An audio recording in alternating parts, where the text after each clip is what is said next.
Good morning, everybody, and welcome to the October 25th, 2021 episode of the Cyber Insecurity stream.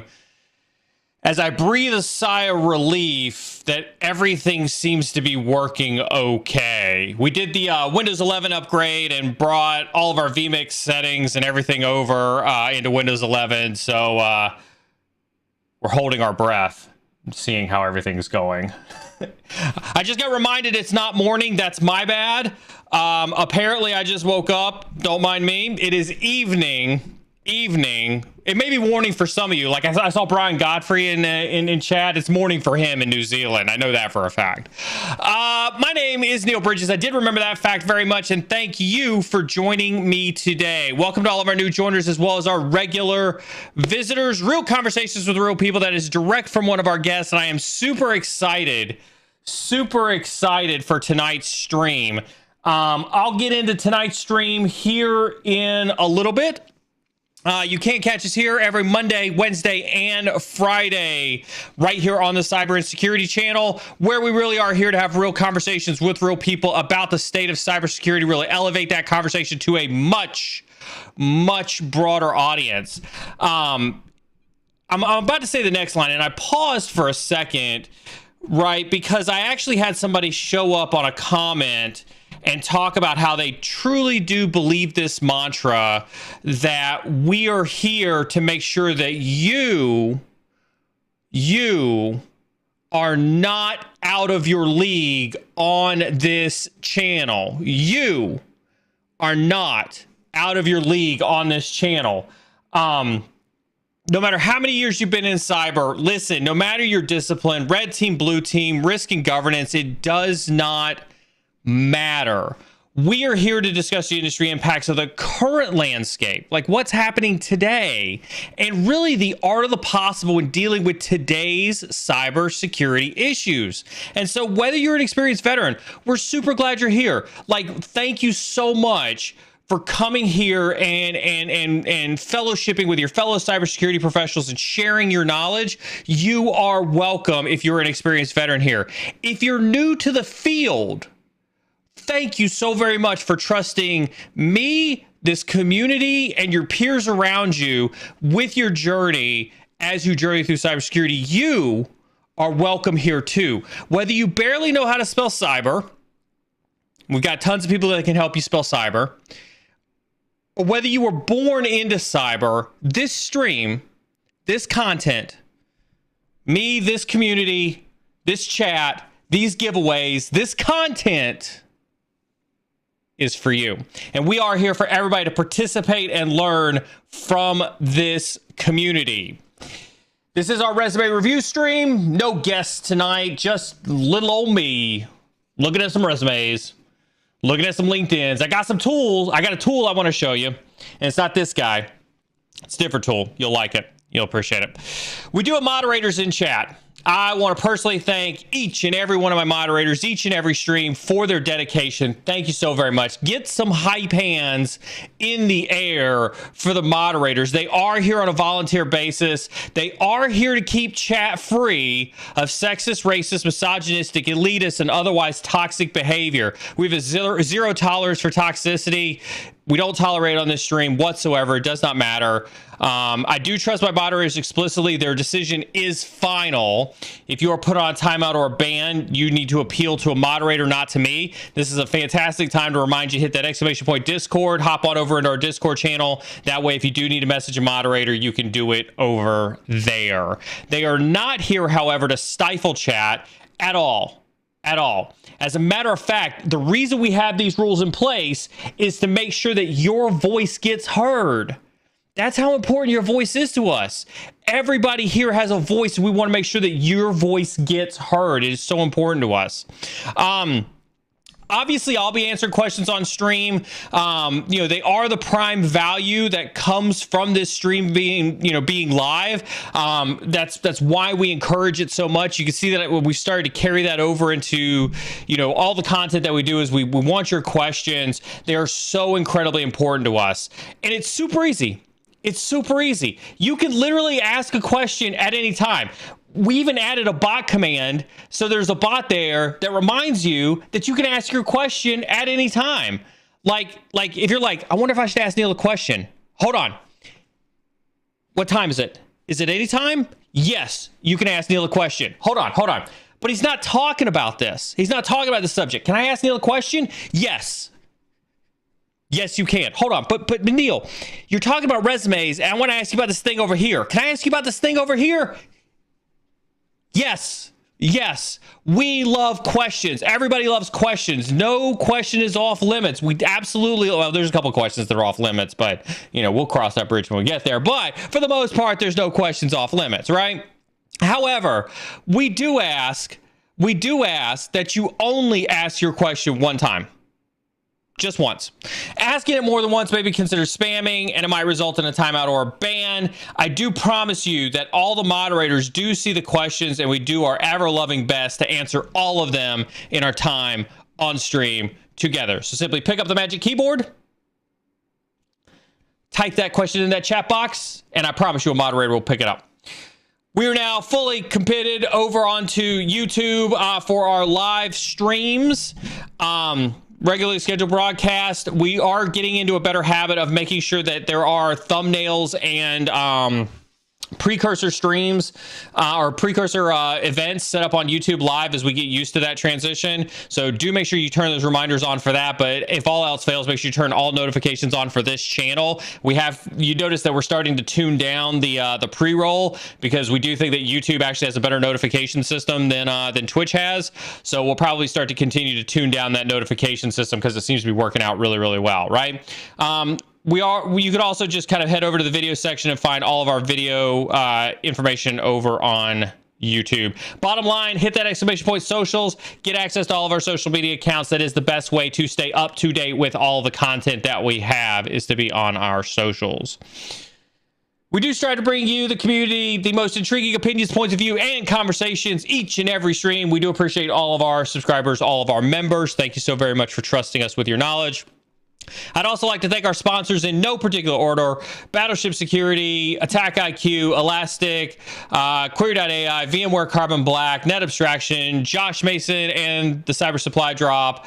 And of course, at Root Beverages, they do provide prizes and discounts for you, the viewers. And so we do ask you to use those exclamation point partners. Do support our partners. Let them know that you did see us did see them on the Cyber and Security stream. And let them know that. Will you be doing any entry-level, no-skill resumes? I will do whatever resumes are in the resume review channel. I'll explain how that works here in just a second, Ryan. But I will literally, like, if it's in the resume review channel, we pick it up and do it. Absolutely. At the end of the day, we ultimately do this for you, the viewers. So our biggest thanks goes out to you all. We have been and we will continue to deliver you content as long as we can. Any and all proceeds earned on this stream do go directly to continuing to improve the quality of the content and the giveaways. All right. Now, let's talk about tonight, because we got some awesome stuff happening tonight. If you're wanting to get your resume reviewed, if you are wanting to get your resume reviewed, step one, you do have to be a member of the Narwhal Prime membership. Same thing as a Twitch membership, exact same cost, exact same baseline. You do have to be a member over there to do that. Once you're that, make sure you link your Discord with your YouTube account. Head on over to Discord, and inside of the Discord channel, you will see a resume review channel. Inside the resume review channel, that is where you can drop your resume and you can drop your LinkedIn. Now, here's how this works. For those who have not participated in one of our resume review streams before, what happens is we start at the top of the list, because that's where we left off in September. We're going to go right through that top of that list, and we're going to continue to go on down. We're going to try to crush through as many of these as possible in our time together on stream. Now, so if you're hearing me now, you can absolutely still get in on getting your resume reviewed by following steps 1, 2, and 3. What'll happen is I'll pull your resume out. I've already got a list of resumes from the ones that are in there now. We will start to go through there. Now, For those who are new to the stream, and new to this resume review process, let me give you a little bit of history and a little bit of background so you understand this, right? If this is your first time here.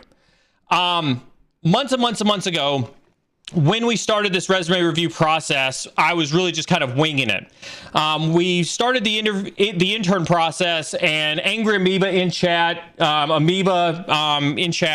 give him a huge round of applause. As one of his intern to-dos, he created this very nice Excel spreadsheet that we used at the beginning to grade the criteria based on basically anything that's in the career hacking playlist on YouTube. So if you head over to YouTube, if you head over to the video section, you'll see there's a playlist. It's got hacking your LinkedIn part 1 and part 2, and it's got hacking your resume.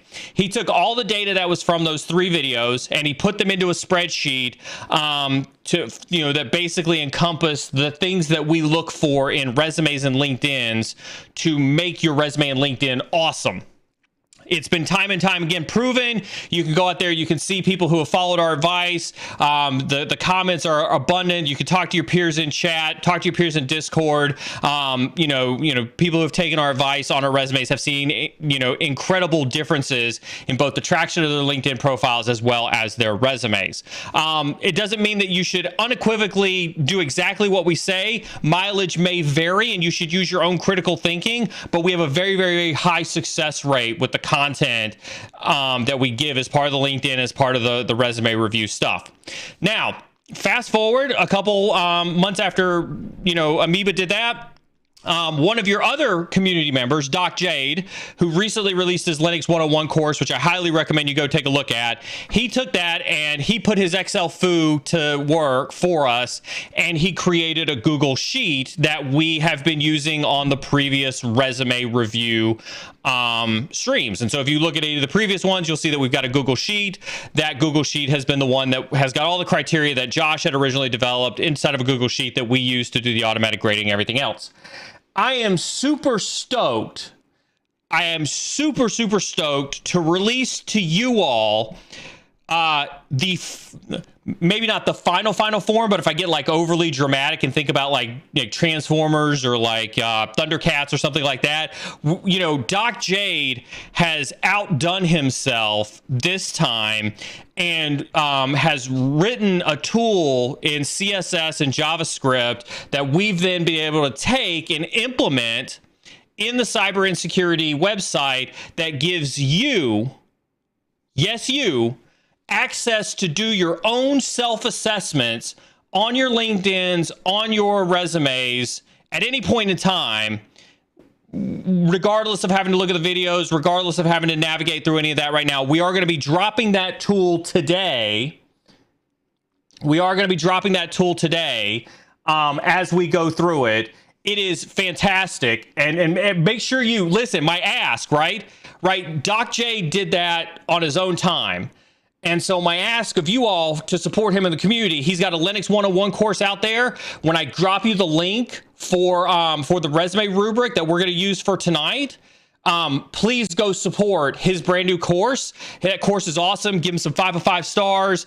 Give him some feedback on that. Give him some social amplification on that course, because that's the type of support that really resonates when people put in the time and the effort to do something awesome for the community. So we will be releasing that tonight. We are actually going to be using that tool for tonight's resume and LinkedIn reviews.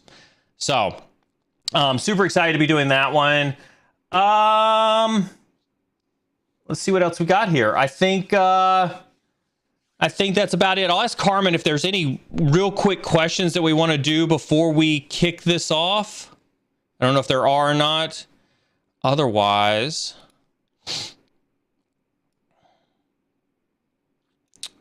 still getting used to where all my buttons are. All right.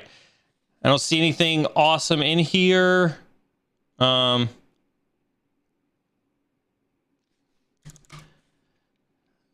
right. Thank you very much, moderator in my ear. We are doing 2 giveaways tonight. Thank you very much, Josh Mason and the Cyber Supply Drop. We will definitively be doing two giveaways tonight. We'll probably do those at our quintessential 75% point. So you do have to stick around for the giveaways if you want to be present to win. All right. Cool. All right, let's all right, I'm still missing a couple of my hotkeys, so I'm going to be fumbling around. Here we go. We're going to merge this in just a little bit. Awesome, fantastic. Woo, it worked. Thank God it worked. I was so worried about it not working. So, first and foremost, let's talk about the tool that, you know, in its current final form. So, if everybody inside of chat who can hear my voice, if you use the !resume inside of chat, if I can find it, there it is. It should get you a link to cyberinsecurity.tv/resumerubric.html. Hopefully, if that one works. If not, yep, there we go. Awesome, fantastic. Streamlabs is on point. Awesome. So over here on the cyberinsecurity.tv, and so for those who are listening on the VOD, it is cyberinsecurity.tv/resumerubric.html. I'll actually, you know, if you're watching this on the VOD and you don't have access to chat or you don't pay attention to chat, if you simply click on resources up here, you'll see a nice big fat button right there that says just released resume self-assessment grading rubric. If you click on that, it will take you to the self-assessment resume rubric in its current form. Now, this is a very, very version 1 of this. Doc Jade, Amoeba, myself, we've talked through this. We know that there's still a long way to go, but this is one of those first instantiations of the tools that we're going to use. It does have a lot of the grading criteria that we still had in the spreadsheet. We will be, you know, kind of explaining a lot of these out. You can click on these eyes. You can kind of see, you know, we've put some data points in there. We're going to continue to expand this out. Down here at the bottom, again, massive support, massive credit to their social media profiles and things like that on there. So with that being said, now that you all have access to the rubric, please get this out there. There's going to be a social media post that goes out tomorrow on LinkedIn and Twitter announcing this. I wanted you all to have access to it first as part of this stream, but we'll send a social media post out tomorrow. Feel free to use this. This is your tool at your disposal. Feel free to use this anytime you want. Use it to self-assess yourself on your resume and your LinkedIn. All right. First up on the list, we have Nolan. All right. Let's we're going to start with your resume. All right. So the way that we usually do this is we bring up resumes. This is why also, if you remember, this is why I ask you all to make sure that your resume is redacted before you drop it into the channel, because we do just open these up, and, you know, if you've got emails and telephone numbers on there, prepare to get spammed. So we're going to start off here with the resume up here at the top. We're going to go through here. We're going to look at your resume here, Nolan. We got a summary. Passion cybersecurity. Okay. So we'll do real quick. Oh, that's right. You're not going to let me do this unless I unlock it. Okay. So we won't be able to do that. I'm not huge. I don't like the word passionate, right? And here's the thing. Passionate doesn't belong in a professional piece of media, right? It doesn't belong in your LinkedIn. It doesn't belong in your summary. This is supposed to be a summary of your qualifications. This is supposed to be a summary of what makes somebody want to hire you. I think that passionate doesn't belong in that summary. Let's look at your experience. Okay, so to the person who asked entry level, and then I know Fasochi asked me on Twitter today if we accepted resumes of people who are outside of cyber coming in. Absolutely, 100%. This isn't to gauge whether, you know, you're qualified to take a cyber job. This is here to help you make sure that your resume is ready, you know, to highlight your cyber skill set, right? And so when we look at this, right, I don't care that you were a body shop manager for 2 years, right? When we look at something, especially the resumes that have non-cyber skills for folks coming into cyber, I want to be able to see where can I take the skills that you've learned on the non-cyber side, and where can we apply those into a cybersecurity job role or into a cybersecurity skill set, right? And so we can see this, right? You led a department to your best production year in the company's history by increasing labor hour sales by 7%. So there's a lot of good things that I like here, right? When we talk about bullets, we look at bullets in terms of what, so what, now what. And so I can see that you've got a what, you've got a so what, and you kind of have a now what. It's not bad, it's in there, right? We can see that you best production year, you know, in the company's history, you did this by increasing labor hour sales, and then you've got numerical values to support that. That gets a huge, huge plus in my book. So again, you do it here, but you miss it here, right? You've got 7% up here, but you talk about resulting in fewer incoming and outgoing telephone calls, but you're missing the data point to indicate kind of like the impact of that reduction. I would encourage you to stay consistent about that throughout your resume. Same thing here, right? Set and manage repair project expectations. Okay, you set and manage them. Did you meet them? What was your met percentage? Like, what were your metrics that showed that you achieved what it was that you're trying to achieve, right? It's almost like you got the metric here in the first bullet point, but then you did all the rest of these bullet points. You didn't include the metric with it all at all whatsoever.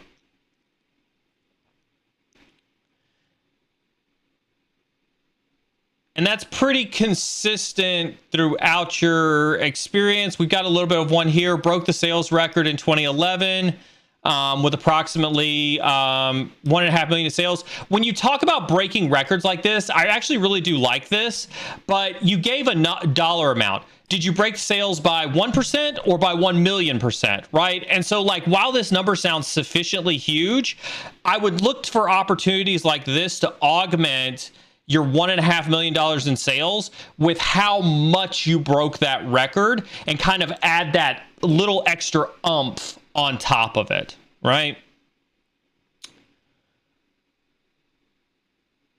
And so we have a word dump down here. We'll get to that here in a little bit. And we've got licenses and certifications. So real quick here on yours, Nolan, looking at it, right? If we're trying to position ourselves as ready for a cybersecurity role, right? Even if it's an entry-level role, it doesn't matter. Like, you're ready for a cybersecurity role. Let's pull some more of that cybersecurity stuff up, right? You're passionate about cybersecurity. Whoops. Let's mute that notification. Okay, good. Can't see that one. Okay, good. It's hidden up there. All right, awesome. Let's pull some of that cybersecurity experience up, right? You talk about being passionate about cybersecurity, incident response planning, information technology. Are you doing Try Hack Me? Are you doing Hack the Box? Are you doing any self-learning like that you can add into your resume? You know, I think that those are things that if you're passionate about it, we should see some extracurricular type of activity that you can add onto your resume. And I would actually pull that up a little bit higher up in your resume instead of burying it down. The experience, I think, is fine, right? I don't care that you don't have experience in cybersecurity, but I do think that I read through your entire resume and I actually don't get a sense that you're doing anything to try to get into the industry of cybersecurity other than to say that you're passionate about it. And so that's where I think that your resume could stand to have a little bit more grit to it, right? A little bit more grit to it. So let's head over to our resume rubric. Let's look at our experience.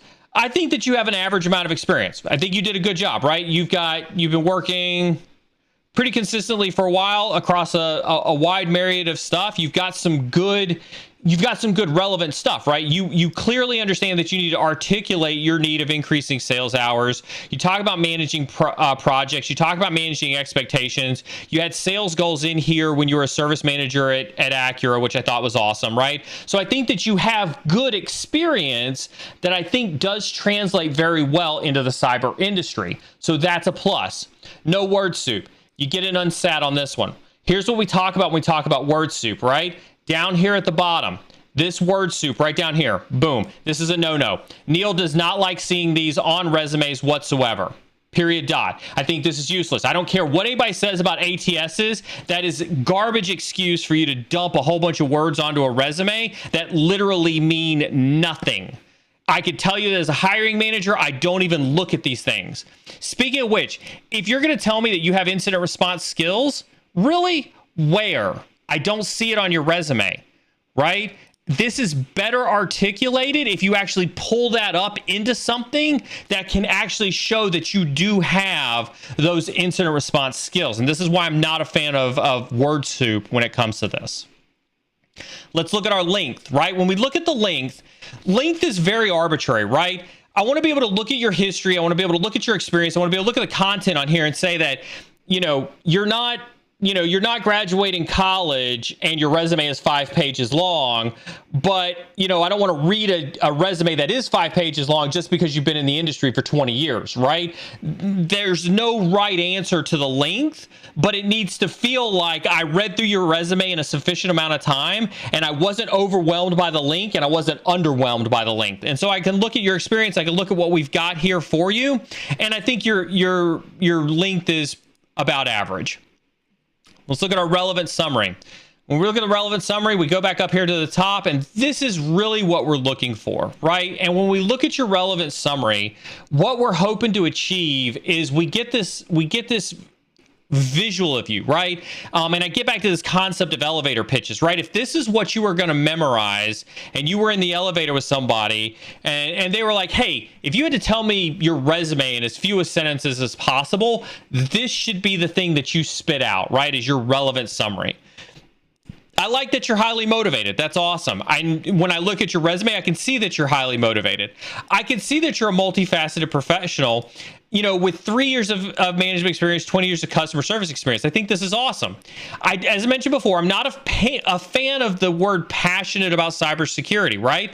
What I would almost rather see, right, in something like this is, dedicated to cybersecurity through my ongoing personal education efforts, right? Applying personal education efforts to transition into cybersecurity, right? Those types of things I think are better and actually articulate passionate without actually using the word passionate. And those things I think I'm super, super, a fan of with that.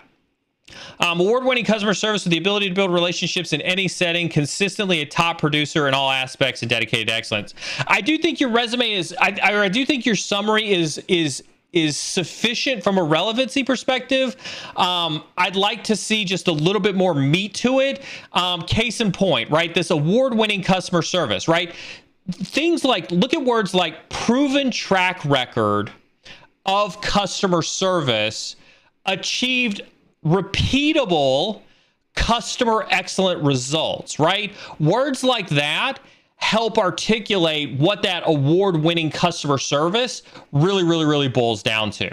So from a relevant summary perspective, I'm going to give you a good on relevant summary. Now, when we look at bullet points, right?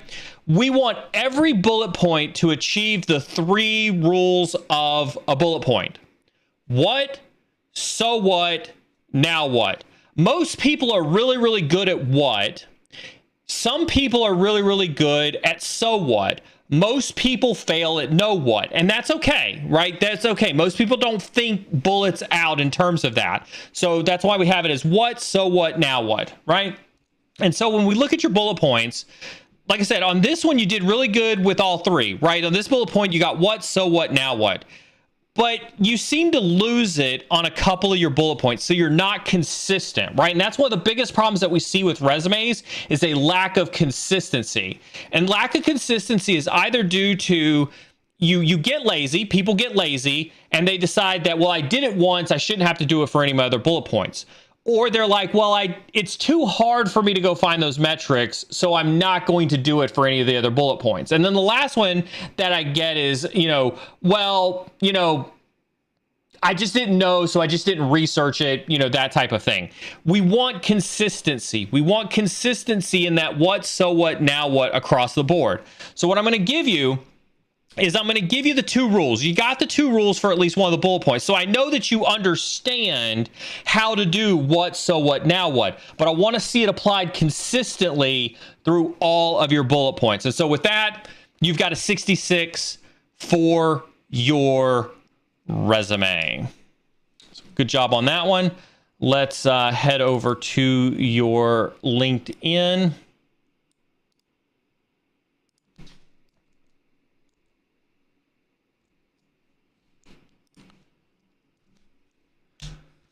All righty.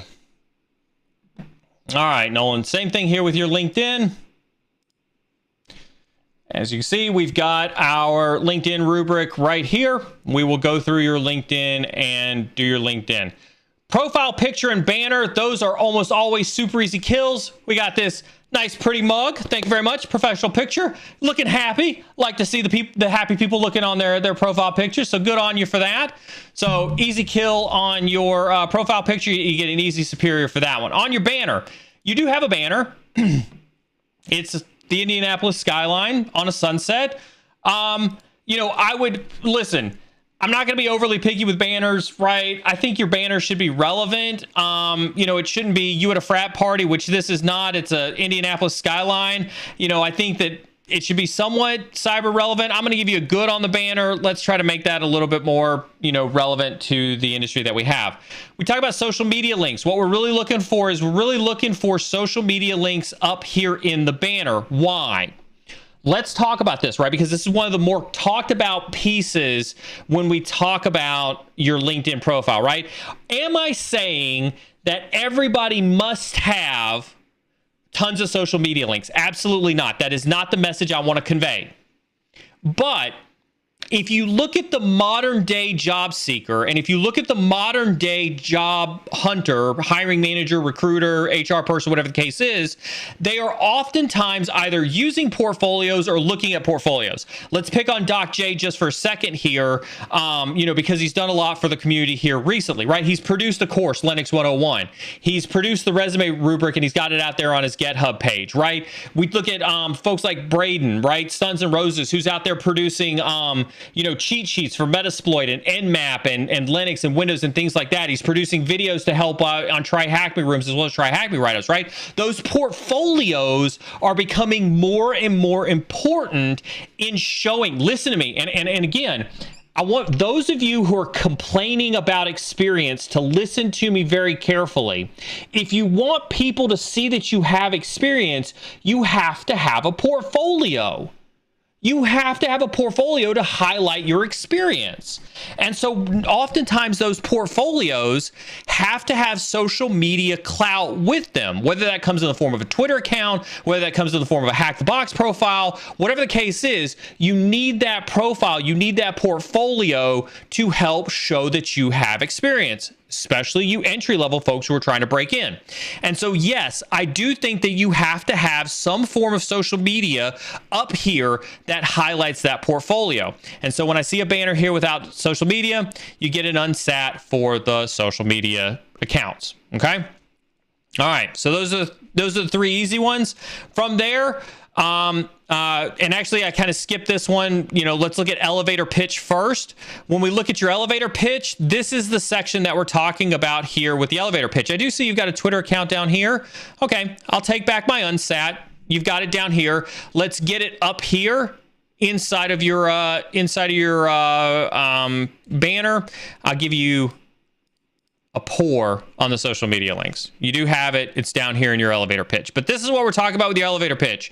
No aspiring, right? We want your elevator pitch to be, again, back to you're in an elevator with a CEO and he says, "Hey, Nolan, what are you all about?" You want to be able to rattle off what's in your elevator pitch. I'm an experienced leader, successful manager. I'm a candidate for an associate's degree in cybersecurity and information assurance, and I'm in the top 4% of Try Hack Me. So you tell me you're in your top 4% of Try Hack Me, but I didn't see any of that on your resume. Fix that on your resume, right? If you're in the top 4% of Try Hack Me, let's do it. I love this. I love the call to action. Let's connect. I think that that's awesome. I think that that's super great.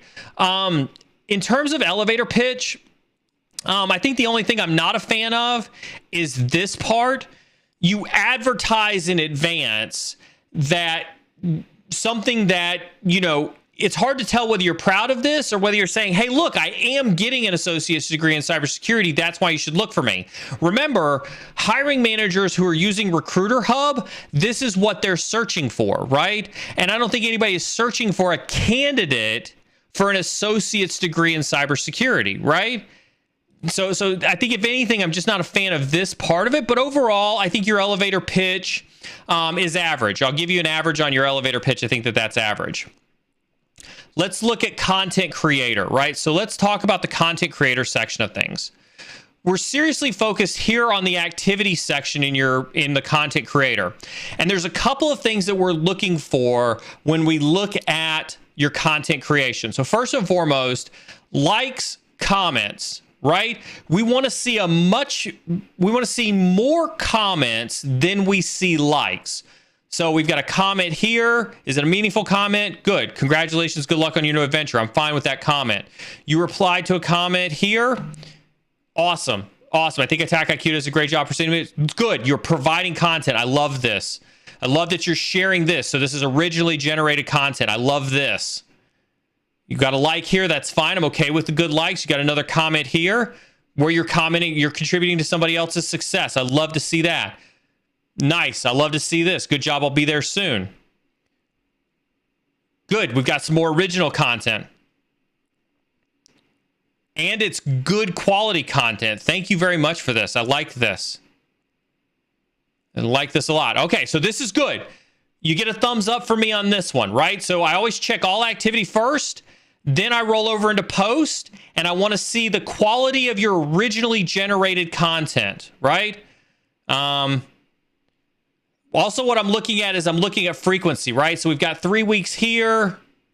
We've got 1 month here. We've got 1 month here, a month here, a month here. So your most recent one is 3 weeks. You're not very active. You know, there's not really, again, not a rule for how active you should be, but, you know, let's have some frequency in there. We'll get to that here in a little bit. Let's look at your articles. Okay. Nothing to see here for now. That's kind of like a good, better, best. Better would be articles, and I imagine, yep, nothing here in documents. Okay, so content, not too bad on content. Going to give you a good on content, right? If I were to say what I wanted to see more, I would want to see more frequent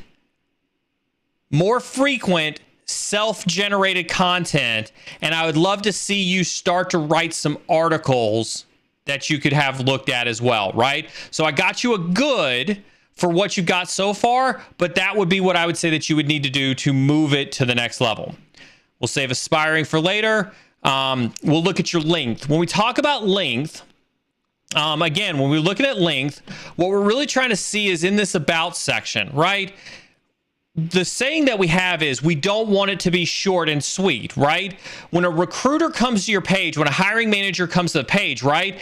If we look at the monitor, there's this concept of above the fold and below the fold, right? And so above the fold, we want this about section to be poppy, right? This is where you need to take that, you need to put that ego on, and you need to be willing to brag about yourself and talk about yourself very, very, you know, consistently inside of this about section, right?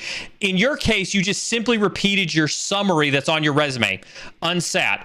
That's not good. That's not what we're looking for in the about section. We want you to really put forth the effort, right, in the about section. And I always, I love always dropping in my buddy Gerald's, you know, example of this one. When he comes up, there we go. Gerald, if we go down and we talk about this about section, right? For comparison's sake, right? Really, really, really stuff out that about section, right? You should be all in. Let me tell you about myself, Nolan. Nolan, you are the best at this. You have done all this stuff. You're an expert at all this stuff. This is where you shine. This is where you excel. That about section should really, really, really pump in terms of highlighting that section. So when we talk about length, this is what we're talking about in that about section. And so from a length perspective, we're going to call you unsat on the length side because you simply just copied over your relevant summary from your resume. All right.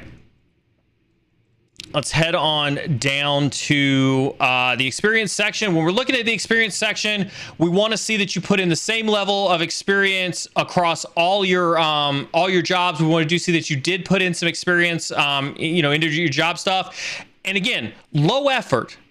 I'm okay with low effort. You can see in this case, Nolan simply copied over all his stuff from his resume, brought it over into LinkedIn. Guess what? That's a good. Right? That right there will get you a good because you brought in that relevant experience, and that is a good, right? It's consistent. It happens throughout all your experience.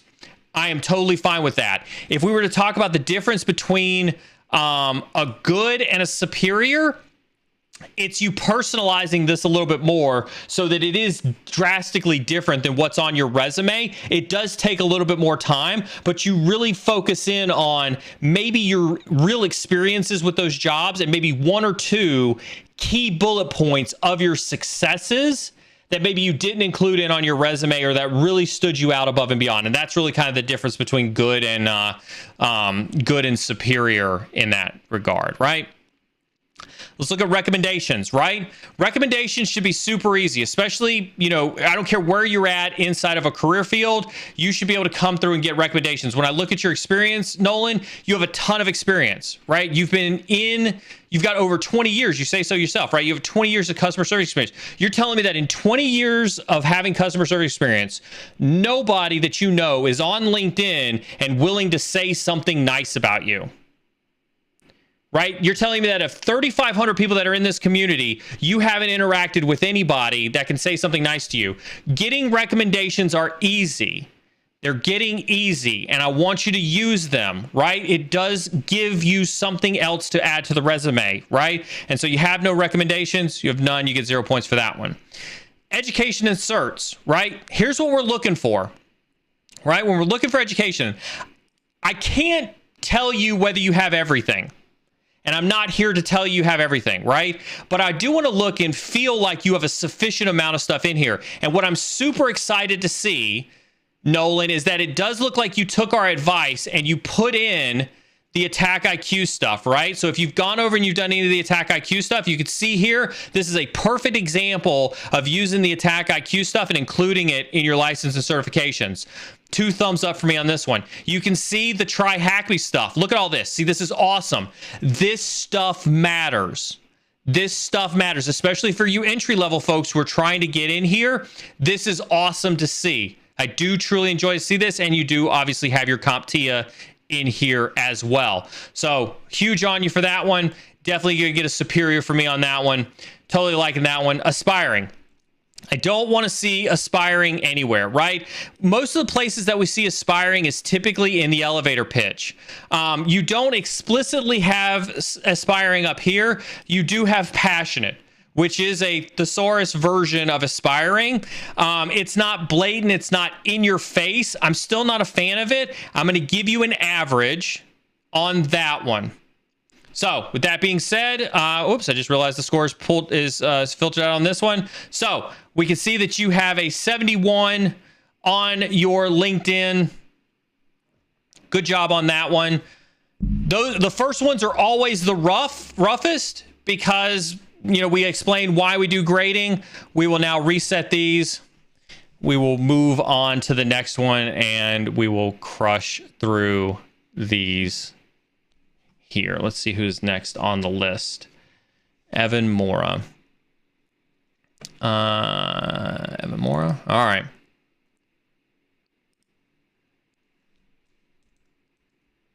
All righty. Evan Mora. Did we reset? We reset resume. Good. We reset LinkedIn. Awesome. Fantastic. Professional summary. Okay. First audiences. Nice. Dynamic Facebook. All right. Is this a comprehensive background right standards? Okay. This is good. I like this. Manage risk, protect organization assets, property, equipment valued over 50,000. Okay. Again, numbers don't have to be big, but you're able to articulate scope, which is important. I think articulating scope is critically important. Okay. I like this. This is a good summary. Think about maybe just a tad bit long. I usually like 3 to 5 on the relevant summary. I do like what you've got here. No, I'm going to call that good, not superior. I think if we were going to do superior on this one, depending on the job you were applying for, right? Let's just make sure that the summary is there, right? If you're trying to apply for a GRC role, like when I look at comprehensive background and evaluating standards, regulatory compliance, quality assurance, and conducting audits, that immediately thinks that you're going to apply for a GRC role.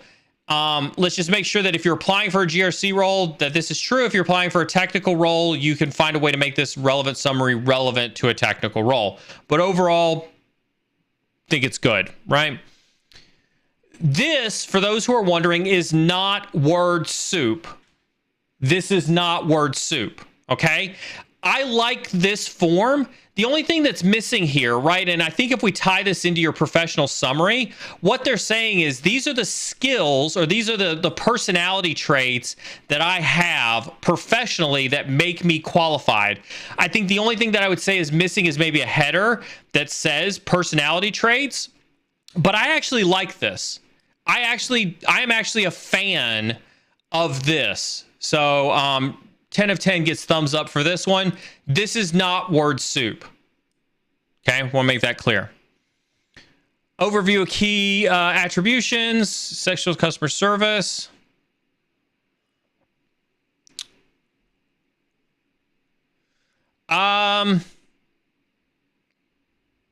This is okay. I'm going to hold my criticism of this one here really quick. I'm going to look at your experience.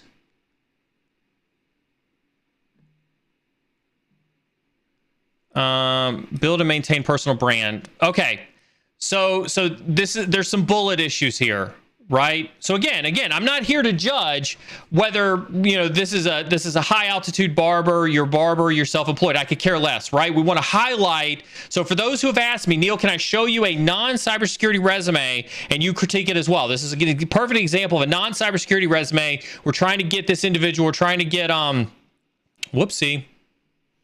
That's why I hate PDFs, right? We're trying to get Evan into cybersecurity, right? And so we're trying to highlight the skills that Evan brings to the table when it comes to getting that job in cybersecurity. Evan, you were a barber, okay? You were self-employed. You ran your own business. That is significant, right? You talk about building and maintaining your personal brand. That's your what.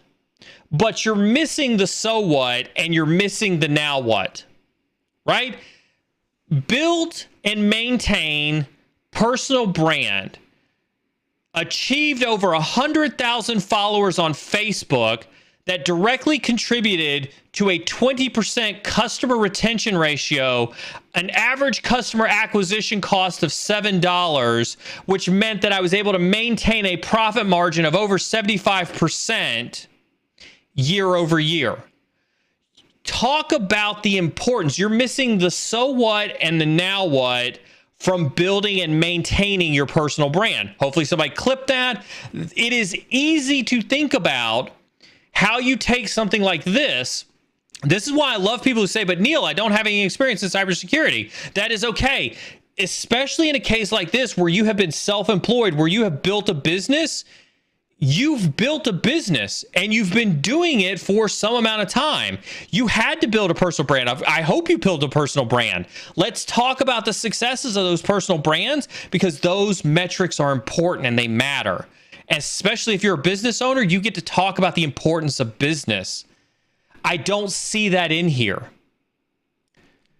You built a brand, you built a business, and I see nothing business related in here whatsoever. Okay? So you're missing the mark on how you convert that experience over into something that makes you relevant on the cybersecurity side.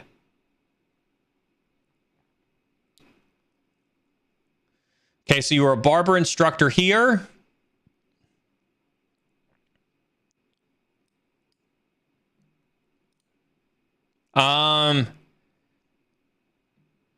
So this still reads like you're just outlining your job responsibilities, right? You demonstrated the ability to evaluate, design, implement curriculum assessments and/or teaching methodologies. That's part of being an instructor. What's missing in here is you're missing that umph. You're missing that in your face what, right? This is the what that, how many right courses did you evaluate? How many did you design? How many did you implement? How many students did you train? What was your graduation rate? What was the amount of business that was generated as part of that academy, right? How much were you involved in the sales process? What was your student retention ratio? You're missing the so what and the now what in this criteria, right? And so that's what I would encourage you all to look at, right? When you're looking at these bullets, is you're missing the umph in it, right? You get a little bit of it here, right, with 95% accuracy. You're missing on that one just a tad bit. You're just missing on that one just a tad bit, okay? Let's head on over here. Your military service.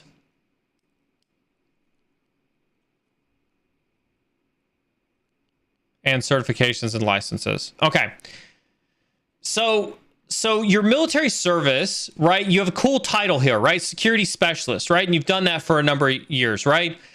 If you're trying to get a job in security, I would pull this up to the top, right? You don't necessarily have to think of resumes in chronological job order. You can think of resumes in relevant experience, right? So similar to how you did up here at the top, where you talk about overview of key attributions, you could also say you've got professional experience here. You could put a section here that says cyber relevant experience.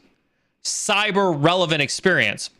And then you can pull in your military service from down here as a security specialist, pull that up into your cyber relevant experience. Same here with your certifications and licenses. I don't really care that you've got these cyber related certifications. It shows that you're passionate. It shows that you've done something. Pull that up to the top and highlight the 2 cyber certifications that you do have. I think you're missing out on an opportunity to capture the reader's attention in that first part of that resume, right? As I picked on Net Frazier for, right? This all looks really, really good. I'm looking at this like, wow, you're a solid professional player, right? But then you lose me down here in the experience, right? And so I think that you've got kind of that cliff where everything's going really, really good, and then you kind of drop off. And so that's what we're talking about when we really look at this experience, right? You have a lot of missed opportunities. You have a lot of missed opportunities in your experience. So I'm going to give you a pour on your experience, right? There was an effort, but I think you're missing the opportunity to really capitalize on the things that you've learned and the things that you've done in your professional career that make you valuable to an employer today, right? No word soup. We do see that you don't do any word soup here. Again, I don't classify this as word soup, and we don't see any word soup hanging out down here at the bottom. So super easy superior on this one. Like, that's how easy to get a superior in word soup. Just don't have any, right? Length. I think your length, you're at 3 pages now, it looks like. Yeah. So you're at 3 pages here for a resume. Dating all the way back to, when was your military service? 2009. Yeah. I think 3 pages is satisfactory. Give you an average on that one for length. Bullets. All right. This is a hard one between one rule and none, right? I really hate your bullets. I really, really hate your bullets. Like, emotionally, I want to give you a none for your bullets. Emotionally, I want to give you a none for your bullets. When I look across your bullets, oh God. I'm looking for one. Communicates class content to students so that learning occurs, skills are developed, and students are motivated to learn. Okay, so this is a what? It's a long what, but it's a what, right? Assistant guide student performance in the classroom as well as maintain professional standards. Okay, state board. Okay, so I'll give you the one. You have the what, albeit sporadically spread out, right? So we'll give you the one. So you're sitting at a 69. Those are the things that I would look to fix on your resume. Let's head on over to your LinkedIn.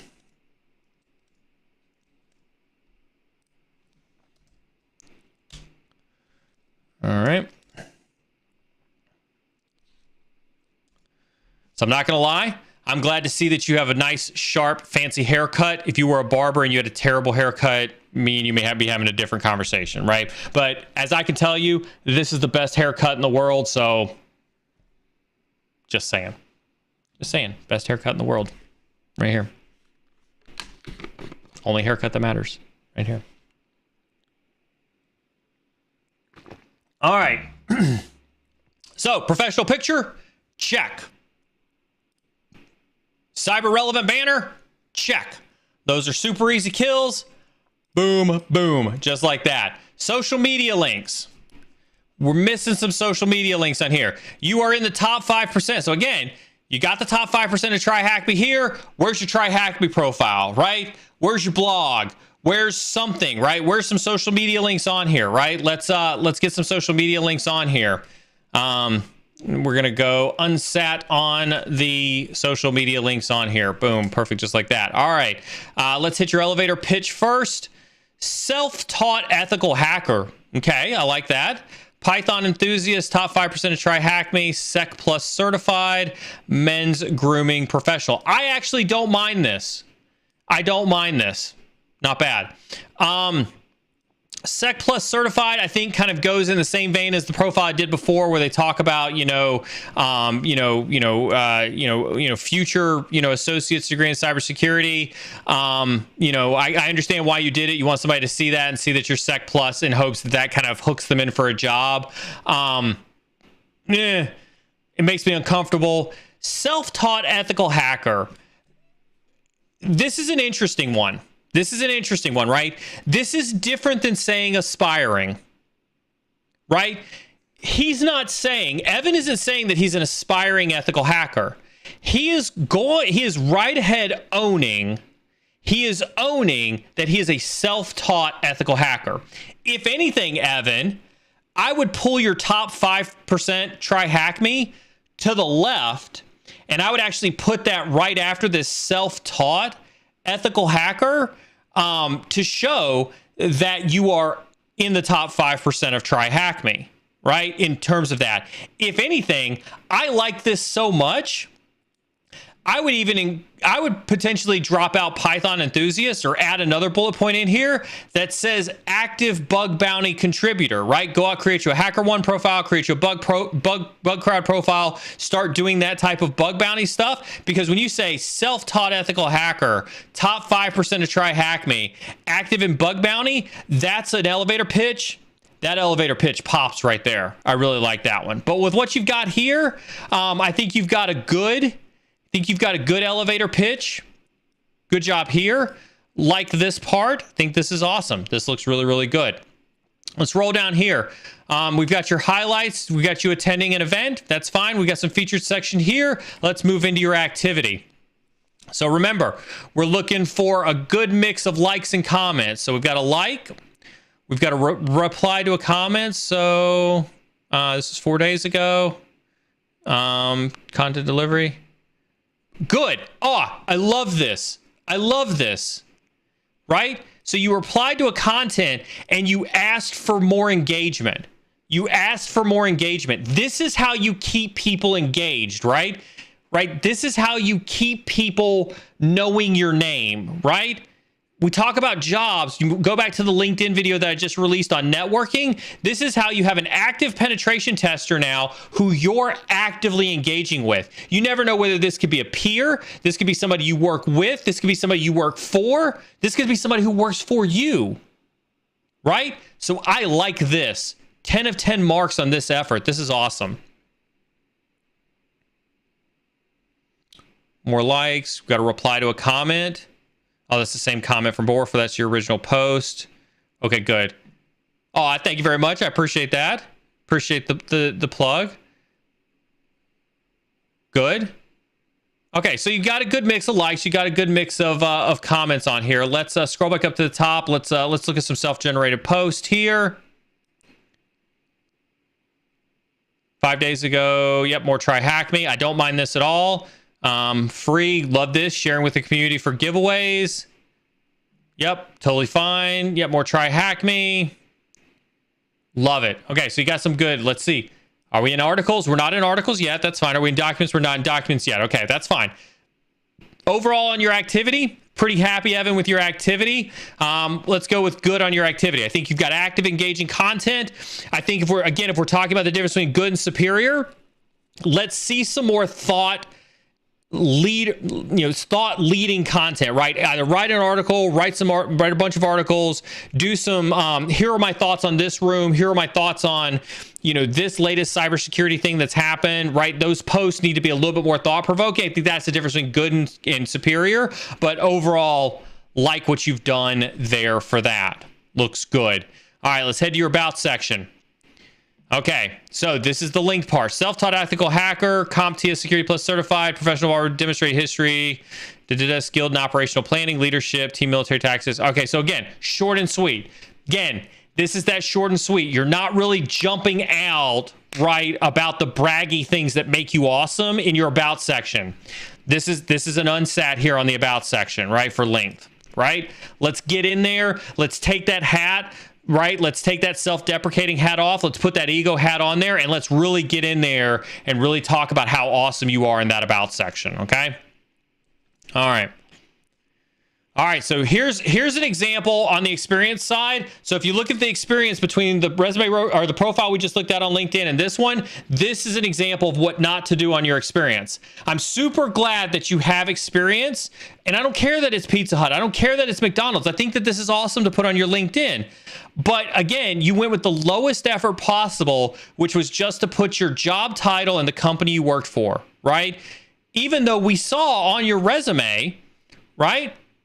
We saw on your resume, you've got experience and you put it on your resume, right? You've got all this stuff here, right? Why did you just when we talk about low effort, you can copy this stuff over, you can put it over here on your LinkedIn. That's a super low effort, right? So when we talk about experience section, unsat on the experience section, all you did was you just put your job titles on there. That's unsat, very low effort, right? We've got our education on here. We've got our licenses and certifications. Again, that's awesome. I'm not here to judge whether this is all of them or not. I see that you put them on here. Love it. Dig it. You know, if you're top 5%, there should be more try hack me than just this one. Call you out on that one. If you're in top 5%, you better have more than just the pre-security learning path on here. Okay. No recommendations. All right. So let's finish this out. Recommendations, you have none. Education and certs, easy superior on that one. Aspiring, didn't see any aspiring on that one. You got a 70 on your resume, Evan. Good job on that one. And we'll reset this. And reset this. And that's Evan. Let's head to Mr. Panford. Looks like Mr. Panford just has a LinkedIn for us today. I don't see a resume associated with him, so we're just going to do a LinkedIn review for Mr. Panford. Tom Snyder. All right. Cool. All right. Easy peasy. Professional picture, professional banner. Boom. Superior, superior. Still missing social media links. I feel like we've docked you on social media links before. Unsat on the social media links. We're looking at our elevator pitch. Like your elevator pitch, always studying. I love that. Certified security analytics professional, information systems and security. I think it lacks a little bit of punch. I think you could stand to be a little bit more awesome. You put your try hack me down here. So I will give you credit for that one. I'll give you a pour for that one. Let's pull this up into a graphic. Listen, Canva is your friend. Canva is your friend. Use Canva to create these banners, and you can just simply put a little try hack me logo on there and put your profile up there, right? But if you're doing try hack me, let's get a little bit more like, you know, brag about yourself a little bit here in this elevator pitch, but not bad. Not bad on your elevator pitch. We're going to give you a good there on your elevator pitch. Let's head to your about section, right? Passionate technologist with over 9 years of operational in various technology fields. Okay, not bad. Next one. Okay.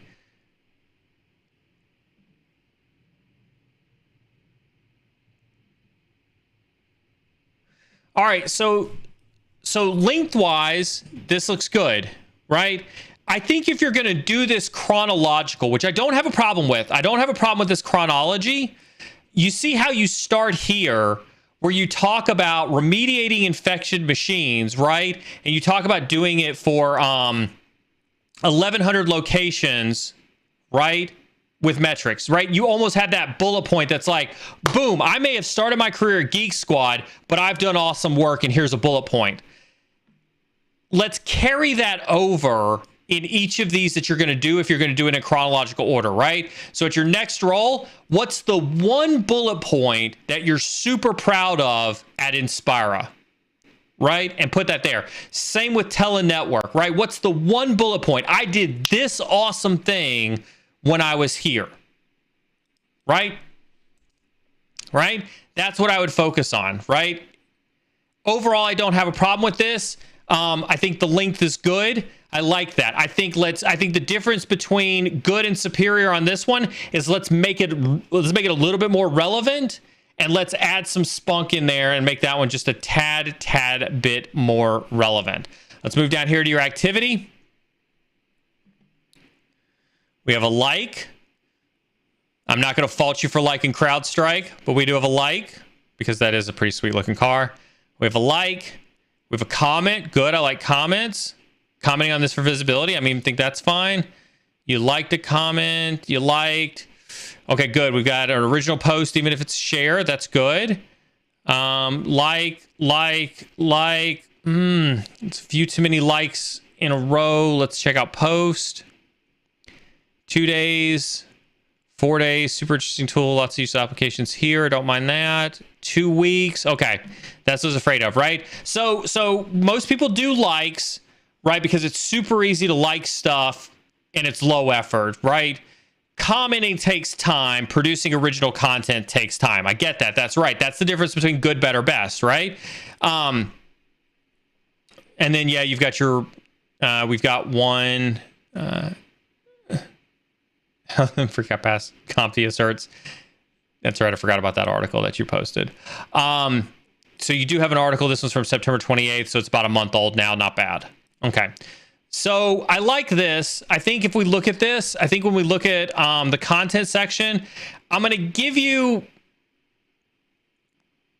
average. Your like to comment ratio and original post was a little off. Right? I think I'd want to see a little bit more content generation, but overall, not bad. Let's just see you focus in on a couple other areas here. Experience. So again, you guys can see, super easy to get me to sign off on experience, even if it is taking what's over in your resume, smashing it in here into your experience. Boom. Super easy. Love the experience section. Easy to do, right? Easy peasy to do. Education. Boom. Like seeing this. Got the Code Academy stuff. Boom, we got the Try Hack Me stuff. We got all of our CompTIA stuff. Oh, we got even more down here. Love it. Tons of good stuff on there. Education Search Superior. Perfect. Volunteer experience. Yes, please. If any of you are out there wondering if you put volunteer experience on there, absolutely. I don't care if it's English as a second language. I don't care what it is. I love to see volunteer experience. Good job on that one. Boom, we've got some recommendations on here. Love that you went out there. Right? Love this, right? You have recommendations that people gave you. Bonus points go when you've given recommendations, right? Don't just take, give back to the community, right? So love to see this. Awesome. Super easy. See how that works? Super easy on the recommendations. Pleasure, work ethic, top notch, self-starter, dependable, knowledgeable, right? Excellent technician. Love it. Super meaningful, right? Super meaningful there on that one. 81. Nice job. Nice job on that one, Tom. 81 on that one. Good job. All right. Let's reset that guy back out. All right, let's head over. Let's see who's next. That's Mr. Panford. Brandon, BMT 626. Dropping it in. Want to thank Brandon for his longtime support of the channel. Brandon is one of those folks who's been around the cybersecurity stream for a while. Thank you so much, Brandon, for your continued support. I do always appreciate. He is also one of your mods. Thank you so very much for your tireless dedication to modding for this channel. It is a pleasure to review your resume. Thank you very much.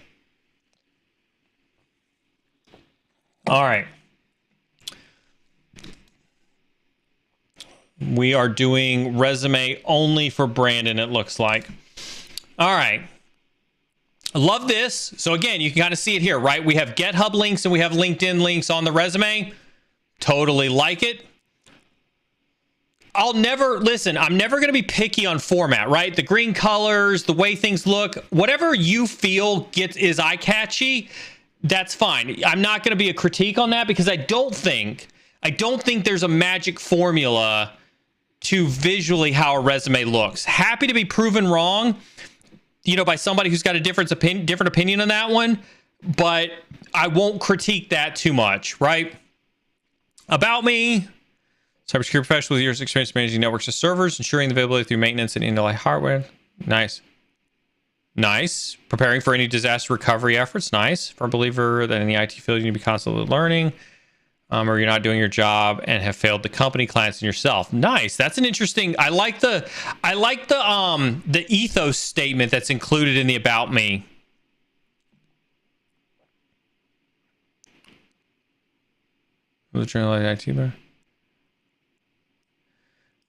Okay. This feels repetitive, right? I'm continually looking at the latest threats to IT security, and then you talk about constantly learning, right? I feel like you may have an opportunity here to do one of two things. Combine these two bullets and make them more impactful, right? Or drop one of them out. I feel like they're a little redundant. These two bullets, while they're meaningful, I think you could maybe drop it down to one and find a second bullet that's slightly more impactful in this one, right? So for your relevant summary, whoops, we're going to go the other way. For your relevant summary, I'm going to give you a good on this one.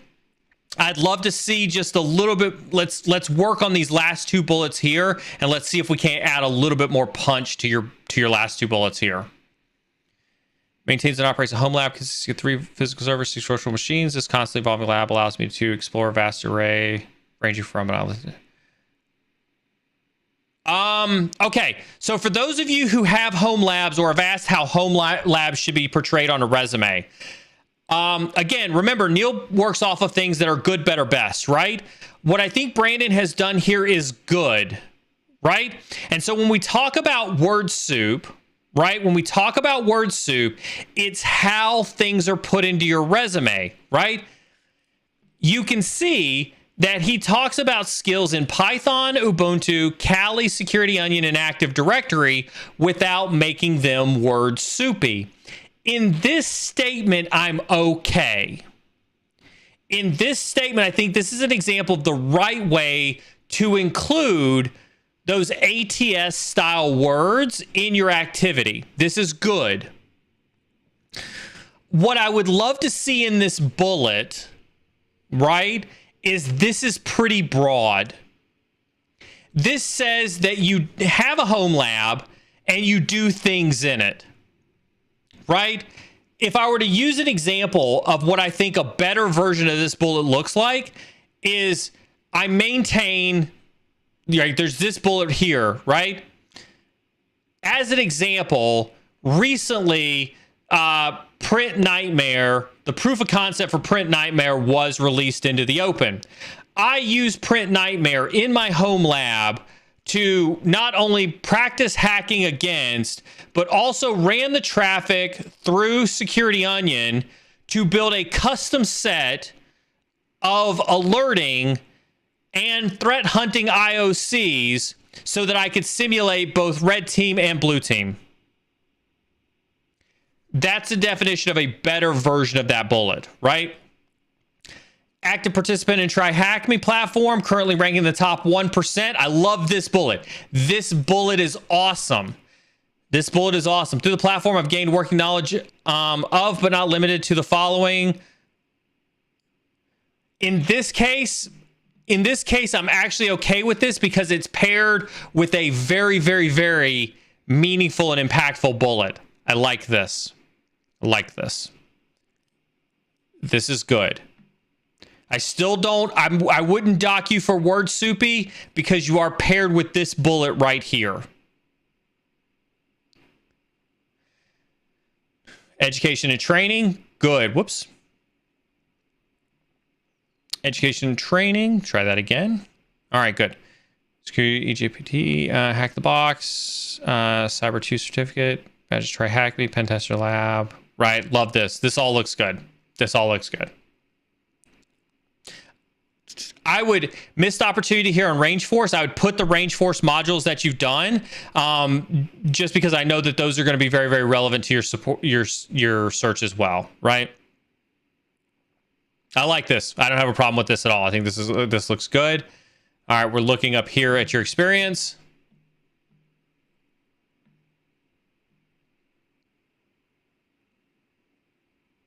Okay.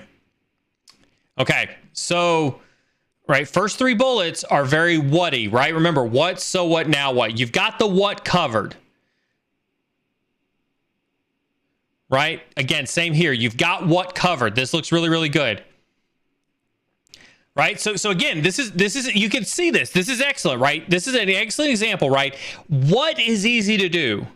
So what is harder to do, right? And it took 1, 2, 3, 4 to get to the 5th bullet before we got our first so what.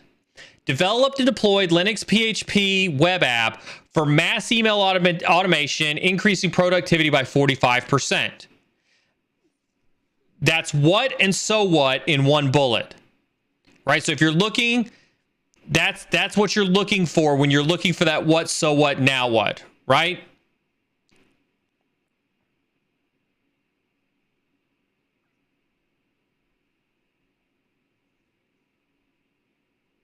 Okay. So experience-wise, you've got some good experience.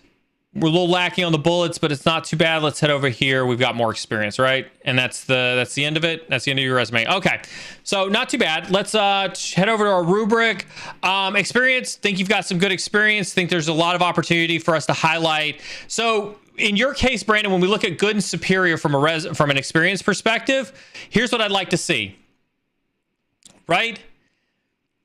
If you're trying to get into cybersecurity, right, and your current job is a system and network administrator, and you've been there for a hot minute, I'd love to see how your bullet points show that you're incorporating cybersecurity into your day-to-day activities, right? If you are a passionate, ever-learning cybersecurity professional, right, then, you know, deployed and managed critical IT infrastructure.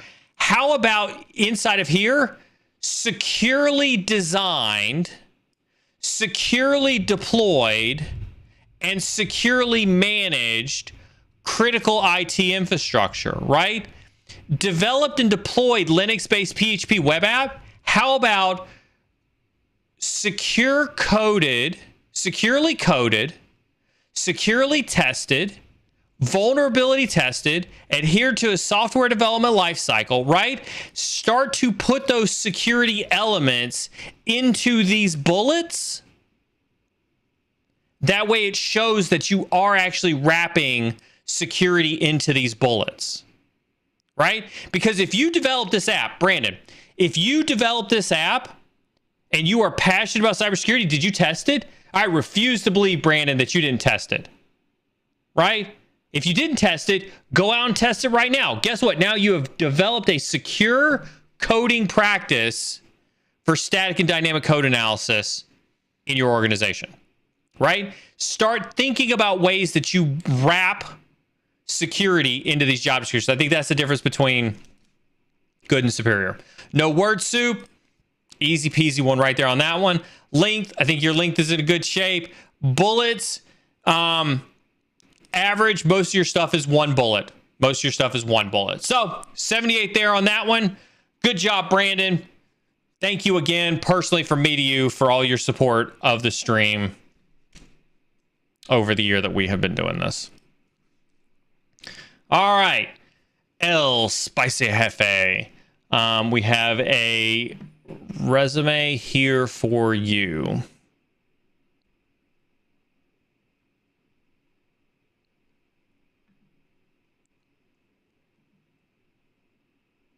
As soon as Microsoft Word decides. There we go. All right. What are we looking at here? I see we got a lot of people who submitted their resume, or excuse me, yeah, submitted stuff into the chat channel. We are at 9:20. We're going to try to crush through these as quickly as possible. See if we can't crush through a couple more of these. We'll wait. We'll go about 10 more minutes before we'll run the giveaway. For tonight, but we'll see if we can't rush through these resumes super quickly and move on to these. Okay, summary. Cybersecurity professional seeking role for a SOC analyst position. You're not going to let me edit this. Has driven vigilant and headstrong attitude towards preventing countermeasures in companies, conflict claims, ownership over projects, mission plans of action, successfully implements coordinates financial 15%. Okay, really long summary here. And I don't like this in the summary, right? Don't talk about seeking a role for a SOC analyst position in your summary, right? Your summary needs to say you're already ready for a SOC analyst, right? When they read that summary, boom, it needs to be hands down, you are ready for a SOC analyst role, right? You need to have that confidence in that summary. I am your SOC analyst and I am ready to rock and roll, right? That confidence needs to be exuded from your summary. Your summary is a little long. Again, we talk about three sentences is usually where I like to be at. We're gonna go with average on your summary. Technical tools, boom. You see the difference. This is where I think, right? This is where I get with the word soupy stuff, right? What is the point of putting this stuff in here other than to be very, very word soupy here, right? So I utterly hate this one. Unsat on the word soup here because of technical tools. Education. Again, I don't have a problem with this up here at the top. God, what was it like going to school in Hawaii? Man, that had to be a lot of distractions. Work experience. Technical training. Okay.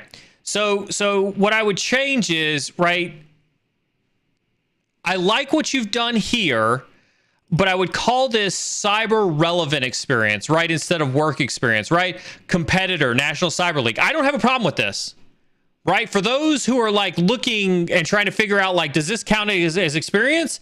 I don't have a problem with this being under experience, but I wouldn't call it work experience. I would say cyber relevant experience, right? That's how I would change this, right? I don't think this competed in fall 2021. I don't think that that's necessarily needed. And I would change out the 930 into a percentage, right? Right, placed in the top 1%, right? And I would even put in here for folks who didn't know what Cyber League was, maybe talk about what your specialty was. What did you do in Cyber League? Were you the offensive guy? Were you the defensive guy? Were you in charge of protecting Active Directory, right? I would put a little note in there that talks about how awesome it was of what you did in National Cyber League. Same here, competitor, NSA code breakers. I love this. I think this is awesome, right? Don't say currently participating, right? I wouldn't say currently participating. I would, again, talk about what NSA code breakers are. Relied upon as a subject matter expert to validate the latest cryptographic challenges to test the NSA's ability to break that code. So I might clip that one, wordsmith that one however you want. That's your bullet point for what is NSA code breakers, right? Talk about how big NSA code breakers are if that information is available. Researcher, HackerOne. I like this. I told you I'm a total fan on this one, right? Server. Okay. Technical training. I don't mind this. This isn't too bad. Shark investigates pseudos. Killed backdoor process, removal of parent folders. Little too tactical for a resume. This is where the bullet writing comes in.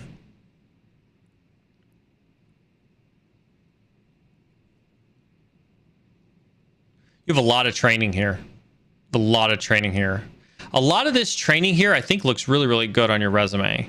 Could probably stand to be cleaned up a little bit, but I don't fundamentally have a problem with it. Don't mind the internship. Don't mind the volunteer work. Awesome. Okay. So Not bad. Not bad. Here's where I would say, right? I think your experience is average. You have a lot of missed opportunities on your experience. You have a lot of missed opportunities in your experience. I'm trying to contemplate if it's an average or a poor, right? And if I were to rate it as a poor, I'm gonna stick with average. I'm gonna stick with average, but I'm gonna dock you on your bullets, right? You don't follow the rules on the bullets, right? You don't follow what, so what, now what, right? That's the three things that you're missing, right? That's why, you know, you've got good experience, right? You have good experience, but your bullet points cause you to lose it all the way across, right? I think you have a ton of opportunity inside of these experience pieces here that I think you need to capitalize on, right? So that's where I'm going to give you. Is like, I'm going to give you none on the bullets. I'm going to say that you've got, you know, you're average on the experience. On your length, I think your length is okay. I think when you come to look at your length, you may find that you may shift some things around. You get kind of winded down here in this technical training. I might look to shore some of this up and be a little bit more, you know, use a little bit more brevity down here in your technical training, but you have a lot here, right? And I understand the need to want to keep a lot of it on here, and it does look very impressive, but I think the way it flows makes the length feel a little rough, right? So gonna give you a 50 on that one. Let's head over to your LinkedIn really quick.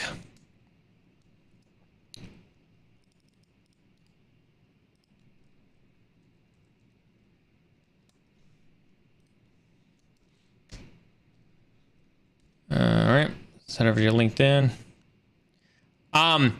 So in 4 minutes, I'm gonna ask Sec IT guy to run the giveaway, right? Let's talk really quick about the giveaway. So that's why you see I'm doing this like 4 minutes out in advance, because I want you all to hear me first, right? Do not hit exclamation point raffle until you see Streamlabs tell you to hit exclamation point raffle, right? Don't do it. Right, you'll see it in chat. Streamlabs will tell you. Don't hit it before Streamlabs tells you. So that's rule number 1. What happened to the marquee? Rule number 2. You listen. Streamlabs might be slow.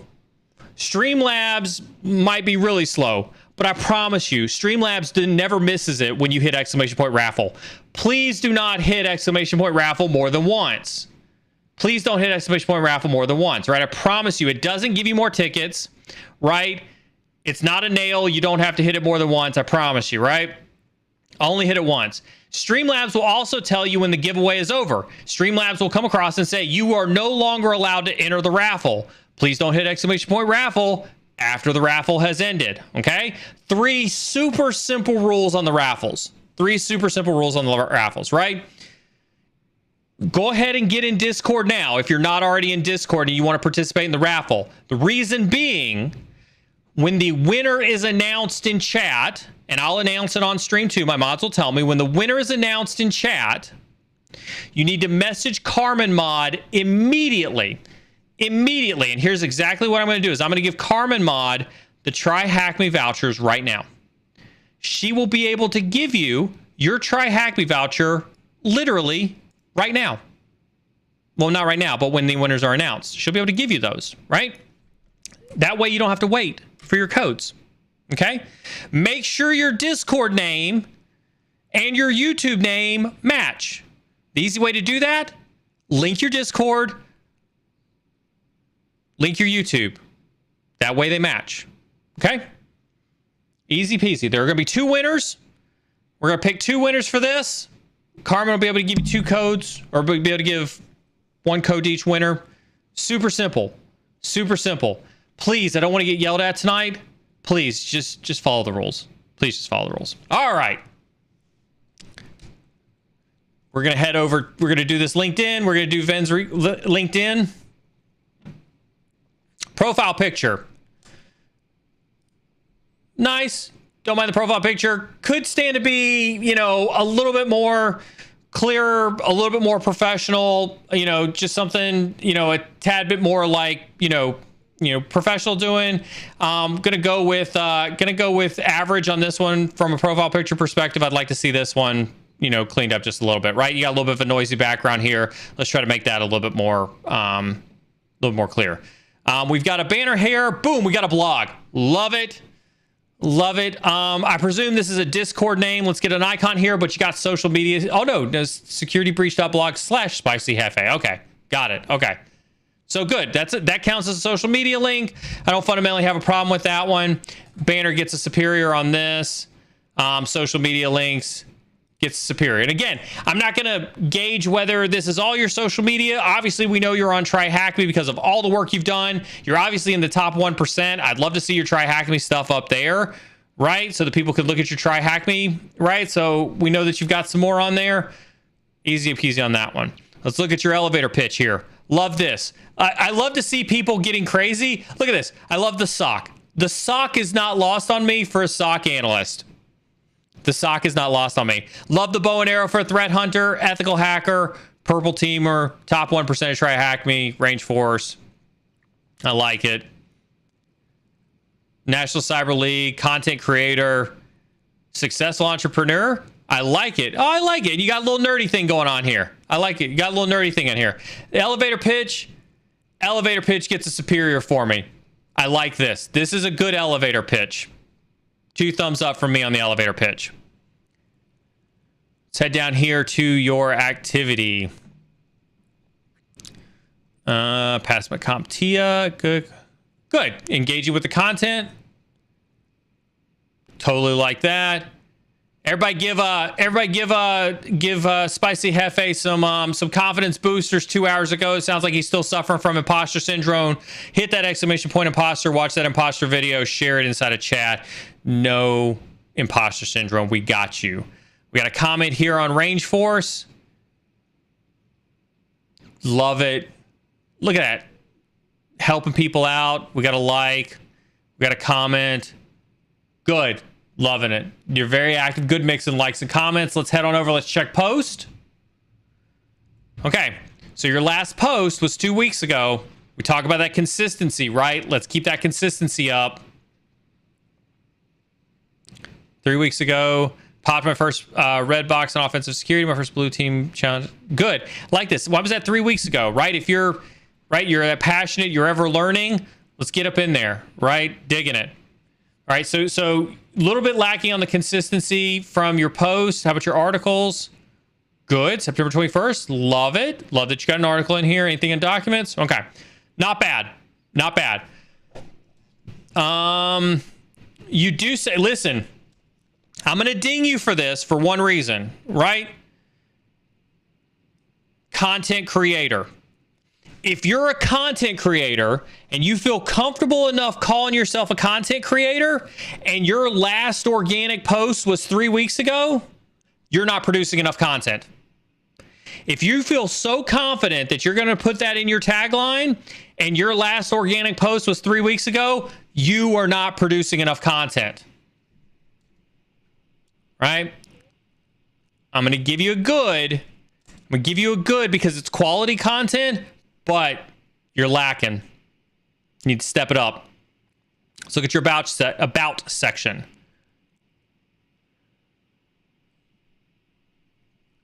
Okay, so this looks like it was pulled from your summary. I create writers for CTF's challenge and personal blog alongside attend events and conferences. Okay, not bad. I like this. Experience includes. Nice. I don't have a problem with this. I think this is good, and I like the differentiation in the graphics. Blue team tools. Now, see this is okay, right? When you talk about word soups, I'm okay with it in the about section. This, I'm good with this. Skills ambitious. Love the use of the graphics. I like this. I like this. Let's see here. What can I critique on this one?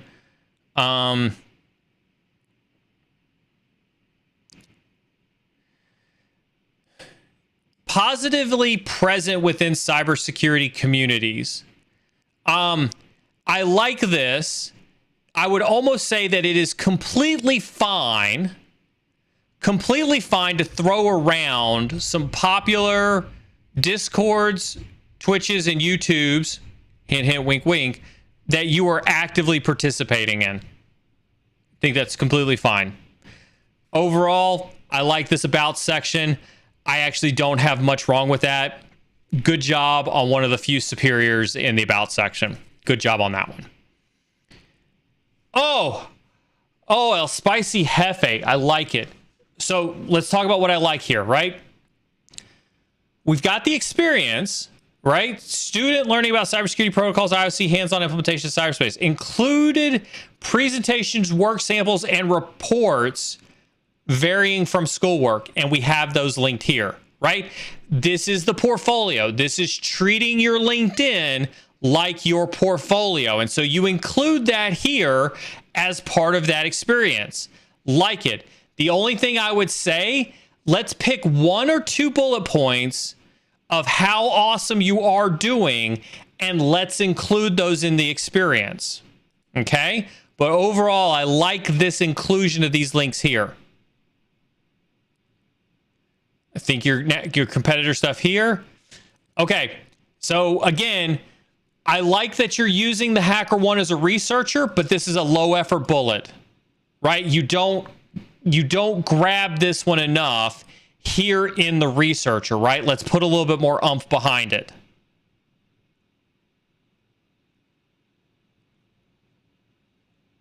Not bad there. Okay. So on your work, on your experience section, I'm going to give you a good, right? I think your difference between good and superior is really the difference between HackerOne and your student stuff here. I'd say that's the difference between the two of them, right? Let's put a little bit more effort inside of there. Education, certifications. Again, think all this looks good. You got tons of certifications. Super stoked to see the I&E one up there. Thank you so much for the support there. Volunteer experience. Again, don't have any problems there. All right. No recommendations. You have none. Education search, you get a superior there. Aspiring, didn't see any aspiring. You get a superior there. Boom. 85. 85. Scroll up so you can see that. 85. Good job. Good job on the LinkedIn there. All right, let's move on to the next one. Again, the giveaway is going on. Make sure that if you are entered into the giveaway, you are getting entered into the giveaway. Oh boy, this is the resume I've been looking forward to all night right here. Mr. Chris Frazier's resume. The last time I looked at Chris's resume, it was an utter train wreck for Chris. Utter train wreck for Chris. Let's see what we can do here.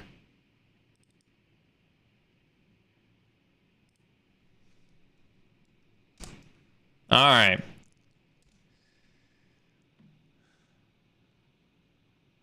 Quality assurance professional. Okay, IT security professional with 15 years of diverse experience in security, network, electrical systems, skilled in the areas of analytical thinking, troubleshooting, quality assurance, risk management, bringing in a fresh and mature approach to security organizations. Don't have a problem with this. I don't like this title. I don't like this title here because this title says if this is supposed to be your relevant summary, then if I'm a cybersecurity recruiter looking at you, I'm like, am I hiring for a quality assurance person? Let's put that as, you know, career overview, right? Security overview, professional overview, right? Relevant summary, right? Let's change that title up a little bit. But overall, 2 bullet points. They're succinct to the point. I'd probably change this out. I mean, you've got IT security professional in here. I would change IT out for cybersecurity, but that's being nitpicky. I'm going to call your relevant experience good. I think your relevant experience is good. Core competencies. Application security, application vulnerability analysis and pen testing, development, customer service, software defect analysis. I like this. You probably put CI/CD pipeline in there, personnel management, disaster preparedness, job planning, estimation. Again, don't have a problem with this. Not word soupy. This is more, again, core competencies, which I'm totally fine with. I like this in the resume. I think this looks good. So we're looking at experience.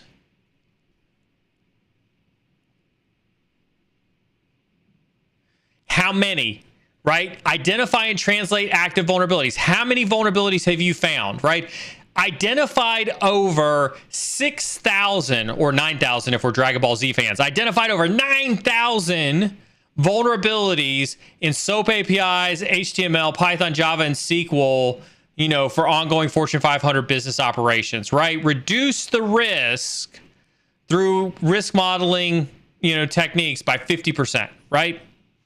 Developed how many testing parameters for SOAP API, right? You're an expert in planning and designing. How many have you done? What makes you an expert, right? The bullet needs to be the definition of your expertise, right? This is why we focus on what, so what, now what in your bullets, right?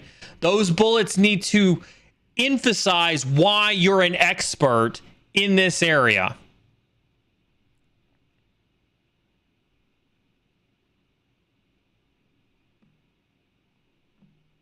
So again, we get it here, right? Led a team of 3 individuals, right? Not bad. To generate multi-million-dollar revenue. How much? $1 multi-million-dollar? $2 multi-million-dollar? 10? Generic statements like multi-million-dollar revenue don't cut it. Don't cut it. There needs to be a dollar figure associated with this. Over $10 million, over $20 million, over $30 million. Get in there and get specific with those numbers.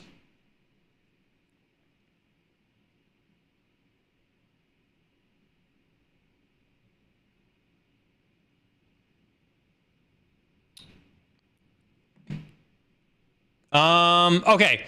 So a table like this where you have education and you do eJPT from eLearn Security or CompTIA from New Horizon Education Center, right? Or high school diploma for Hollywood, California. So first off, drop the high school diploma. Nobody gives a poop about your New Horizon Education Center or the fact that it's eLearn Security, right? All they care about is which, you know, certification or education piece that you have, right? And again, I would go back to call this education and training. And I know for a fact, Chris, that you're doing your Try Hack Me's. I know you're doing Range Force. I know you're active in this community. There's a lot more here that you could add. And I would, again, pull this up to the top, right? And talk about it here in terms of your cyber experience that you have here. So when we look at this, we're going to call your experience good. You have good experience, especially with your time at Spirit. I've talked to you. We've done one-on-ones. You have great experience. I know you do, right? You're capturing some of it in your bullet points, but your bullet points are sufficiently lacking, right? You have been an entrepreneur. You have been a business owner. You've done a lot of good stuff in here, and I think you do a good job of capturing it. You're missing it on your bullet points, right? Your bullet points are failing you, right? And so as a general rule, you're scoring on the one rule, you're failing overall on the so what and the now what, right? So I think if you worked on your bullet points, you'd find that your experience part of your resume is much more meaningful, much more valuable. Your length, I think your length is good given the amount of experience you've got. I think your education and training section is sufficiently lacking, but I think you make up for it just the sheer amount of experience that you've got. No word soup is a superior. You got a 78. That is much, much better than, if I recall correctly, I think it was a 60 something that we had on your resume last time. So not too terrible. Awesome job there. All right. We're at 15 of mods. Do I have winners for the giveaways? Look like we're rolling for the second one. Looks like the first winner has been announced. Carmen, you got everything you need from that winner? Gotcha. Scott Benson, if you can hear me right now, you need to message Carmen Mod in Discord so that she can get you your Try Hack Me code. Looks like we're still rolling. While that is going on, I'll ask Carmen to push any questions that we may have. And I'm going to take a sip of water.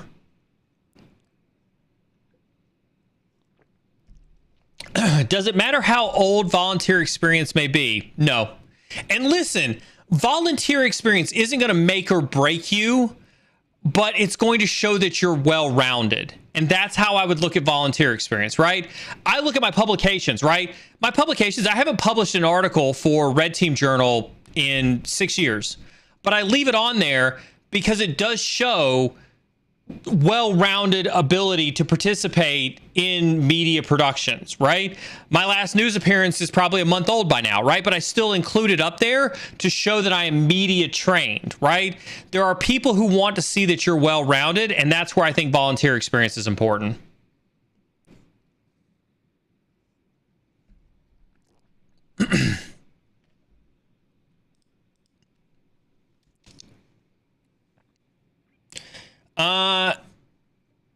Strand9R1, would you recommend listing your security clearance in the resume or leave that for hiring discussion? Only if you are applying for a job where your security clearance matters. And here's the thing, right? TAP, Transition Assistance Program, will make you believe that your security clearance is what's going to get you a six-figure job, and that is a lie. I'm gonna add some sounds to my stream deck so that people can hear the bomb going off in the background when I say things like, it is a lie that TAP tells you about how important your security clearance is, right? The only reason your security clearance would be important is if you're going for a Govy contractor role, or you're going for a GS role, right? I haven't had my security clearance since 2015. I don't miss it, and I don't even think I included it on my resume when I first got out of the Air Force, right? It's not that important. And so my general rule is if you're not going for a job that requires a TS, don't include it, right? Here's the thing. If you were in the military and you're being interviewed by somebody in the military, they're going to know that most likely there's a better than average chance you at least had a secret clearance, which means that you were trusted. Hell, even being in the military for any length of time means that you at least get my trust because you served our country, right? A TS is better spent in an interview conversation if it actually ever comes up, right? And the only reason that I would ever actually bring it up in a conversation for an interview is to say, hey, look, if the government can trust me with top secret information, you can trust me with PII, PHI, your company's secrets, whatever the case is. But that's the only time I would ever actually bring up anything security clearance related whatsoever.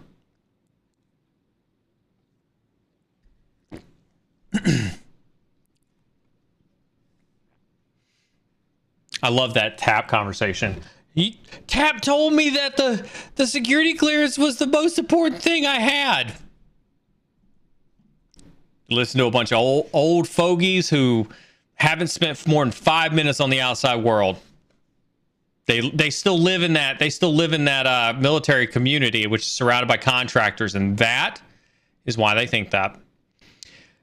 Joke Sama says, besides GitHub and LinkedIn, are there really any other useful social medias for creating a portfolio? Yeah, I think Twitter's a great... Listen, Twitter isn't just for poop posting. I almost bit it there on that one.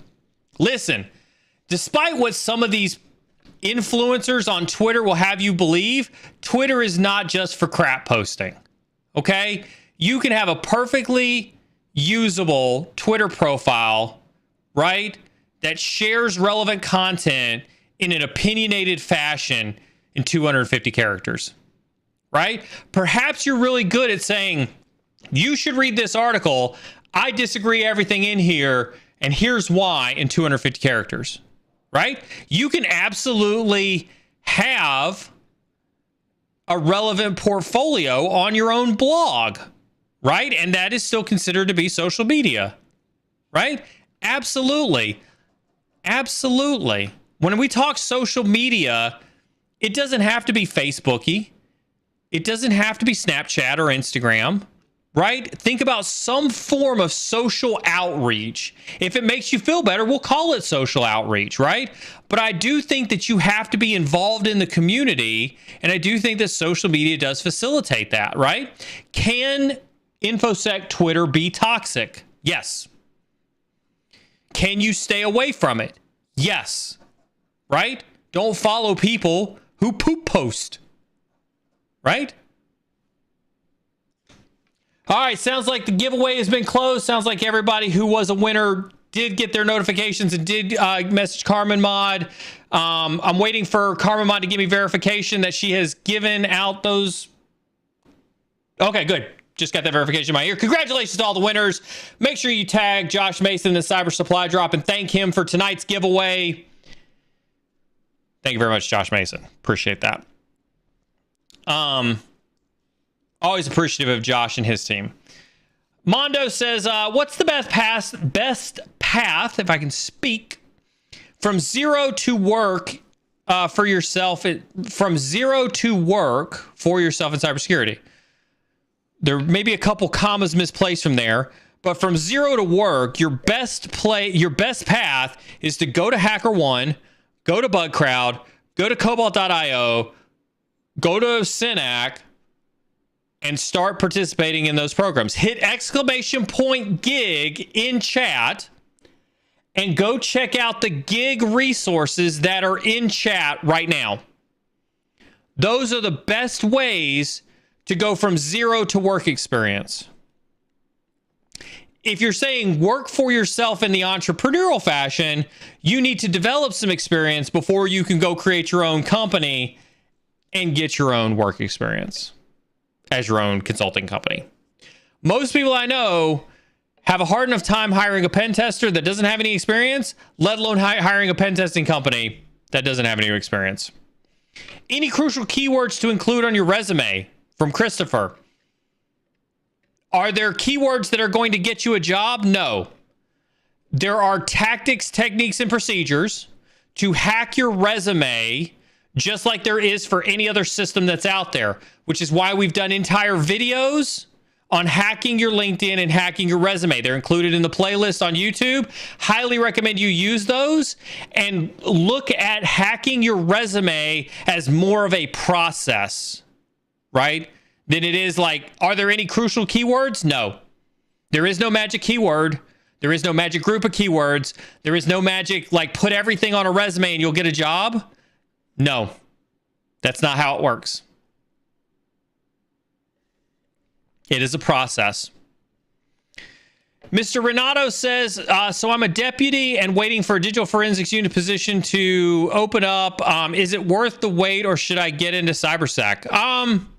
Depends on what your passion is. Depends on what your financial situation is. Depends on if you can afford to wait or not.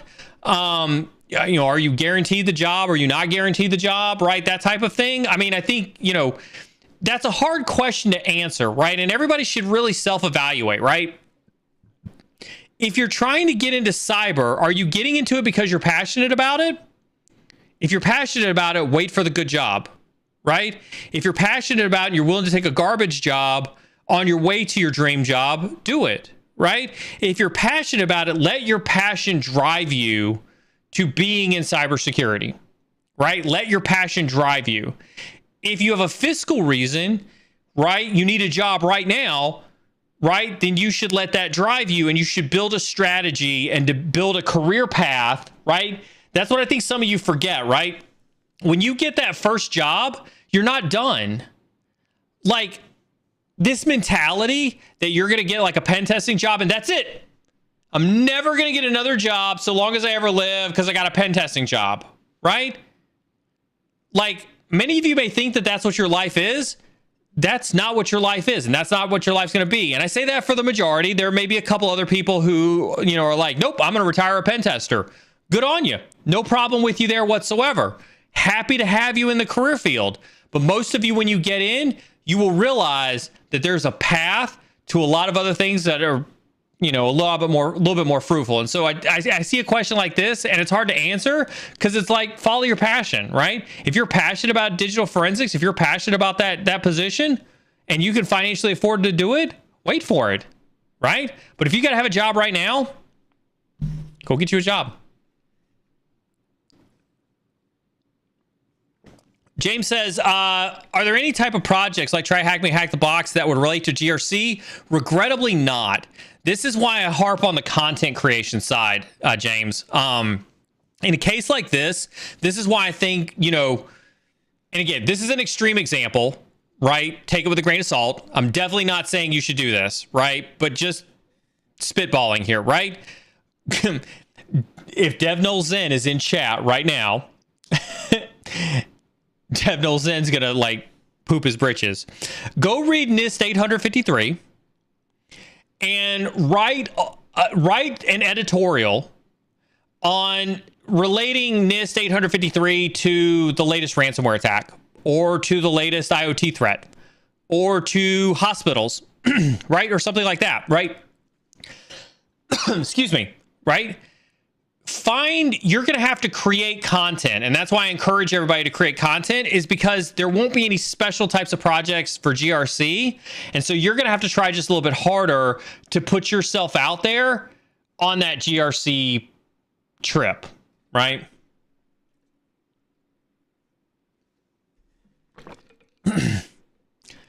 How can I succeed in an interview for the role of SOC as I only have help desk experience? You need to go out there and get your hands on the keyboard with things like Try Hack Me, Hack the Box, Range Force, INE, right? Blue Team Labs Online, Security Blue Team, Cyber Defenders, right? You have to put your hands on keyboard and you have to use the techniques that we talk about, right? Listen to me. Watch the networking video and implement it. Apply that stuff. Watch the resume hacking videos. Watch the LinkedIn hacking videos, right? Be part of this community. All of this stuff that we talk about is geared to help you solve this problem. We're not just we're not just up here saying this stuff, you know, because I like to look at myself on camera. Hi, Neil. No, we're saying this stuff to help you out, right? But you have to actually listen to what it is that we're saying. You have to implement it. Whether you notice that we're helping people with resumes who don't even have help desk experience. We just literally helped a guy with a barber experience with his resume to get his first cybersecurity role. You have help desk experience, but there are other things that you can do. And if you're going to succeed in the interview, go get your hands on, be part of the community, interact with your peers. And there's an entire ecosystem here that will help you do it.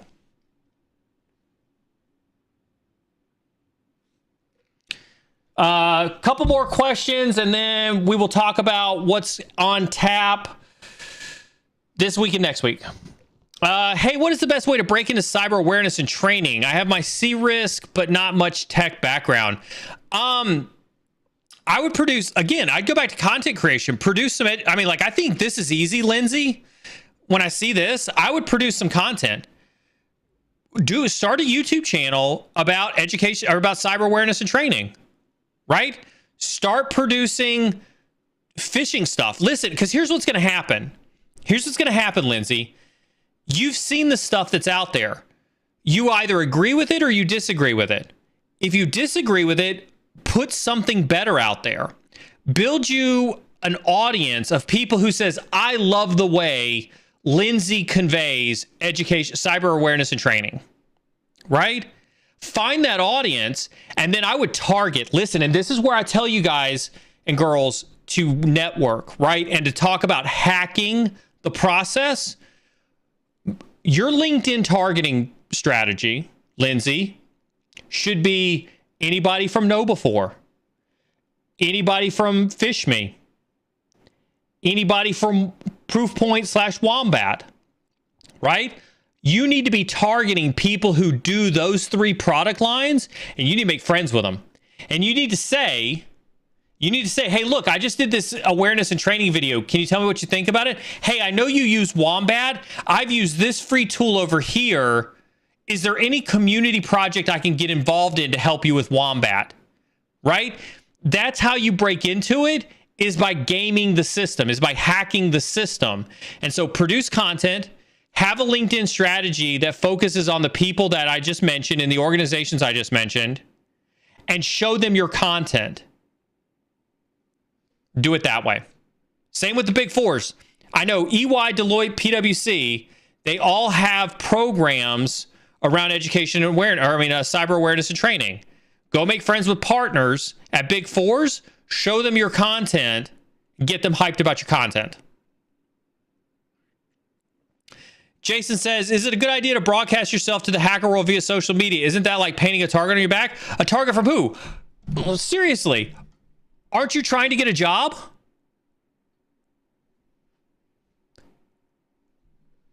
Nobody's gotten a job by living in their basement. If you want a job with PwC, you're not getting it by living in your basement, right? Social media is a tool. And I am trying to educate you all on how to use a tool to your advantage. Stop thinking of social media as a plague and start thinking of social media as a tool to hack the process. Let me say that again.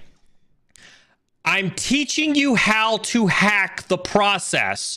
Social media is a tool to hack the process. YouTube content creation is a tool to hack the process. No, you're not painting a target on your back. No, what you're doing is you're using a tool to progress your career through hacking the system. If you don't want to use that tool, don't use the tool. Have at it. Tools are meant to be used or tools are meant to be ignored. You're going to find your road significantly longer and significantly harder by not using that tool. But can you be successful? Absolutely. Go have fun. Go have fun. Your road is longer, your road is harder. But no, I strongly disagree with this. I think that I do not like this advice. I do not agree with this advice. And I will not advocate for this advice. I will advocate for teaching you tactics, techniques, and procedures with how to hack the system. And one of the key tools in hacking that system is social media. We're at the top of the hour. And I think it's good point to end on that question right there. Listen, don't forget that resume rubric is out there. Hit !resume to get access to that resume rubric. If you're watching this VOD tomorrow, this resume rubric is out there for everybody to use. There will be a social media post that goes up tomorrow about it.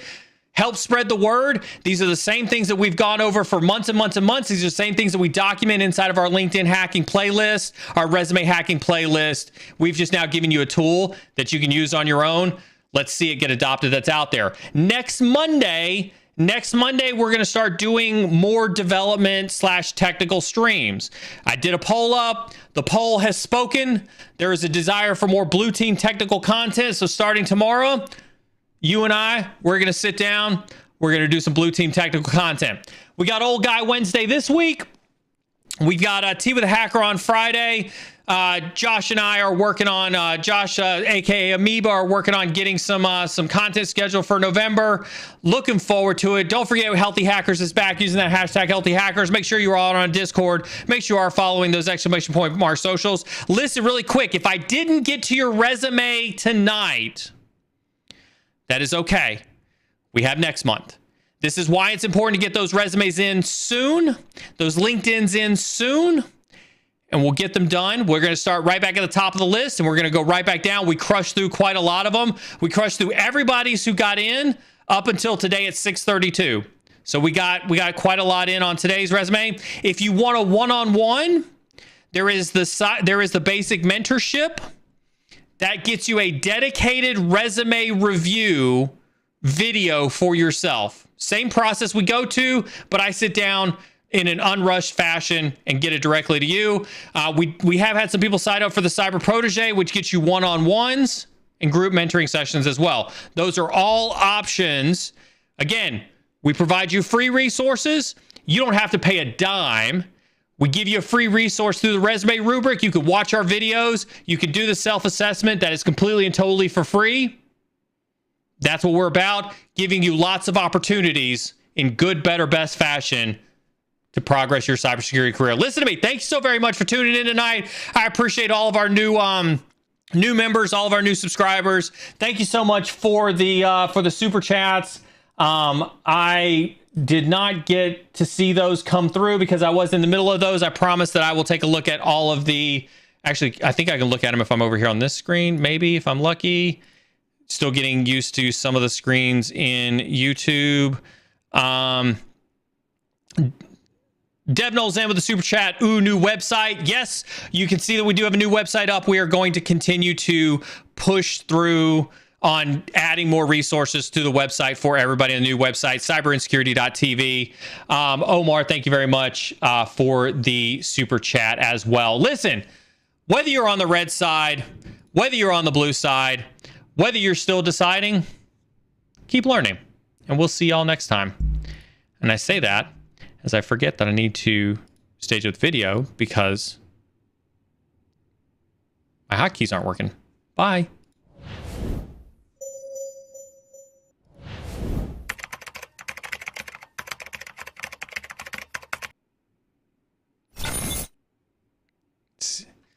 Yeah, see? And now I come back because now I have to do this manually because we didn't have a hotkey set up. Bye again.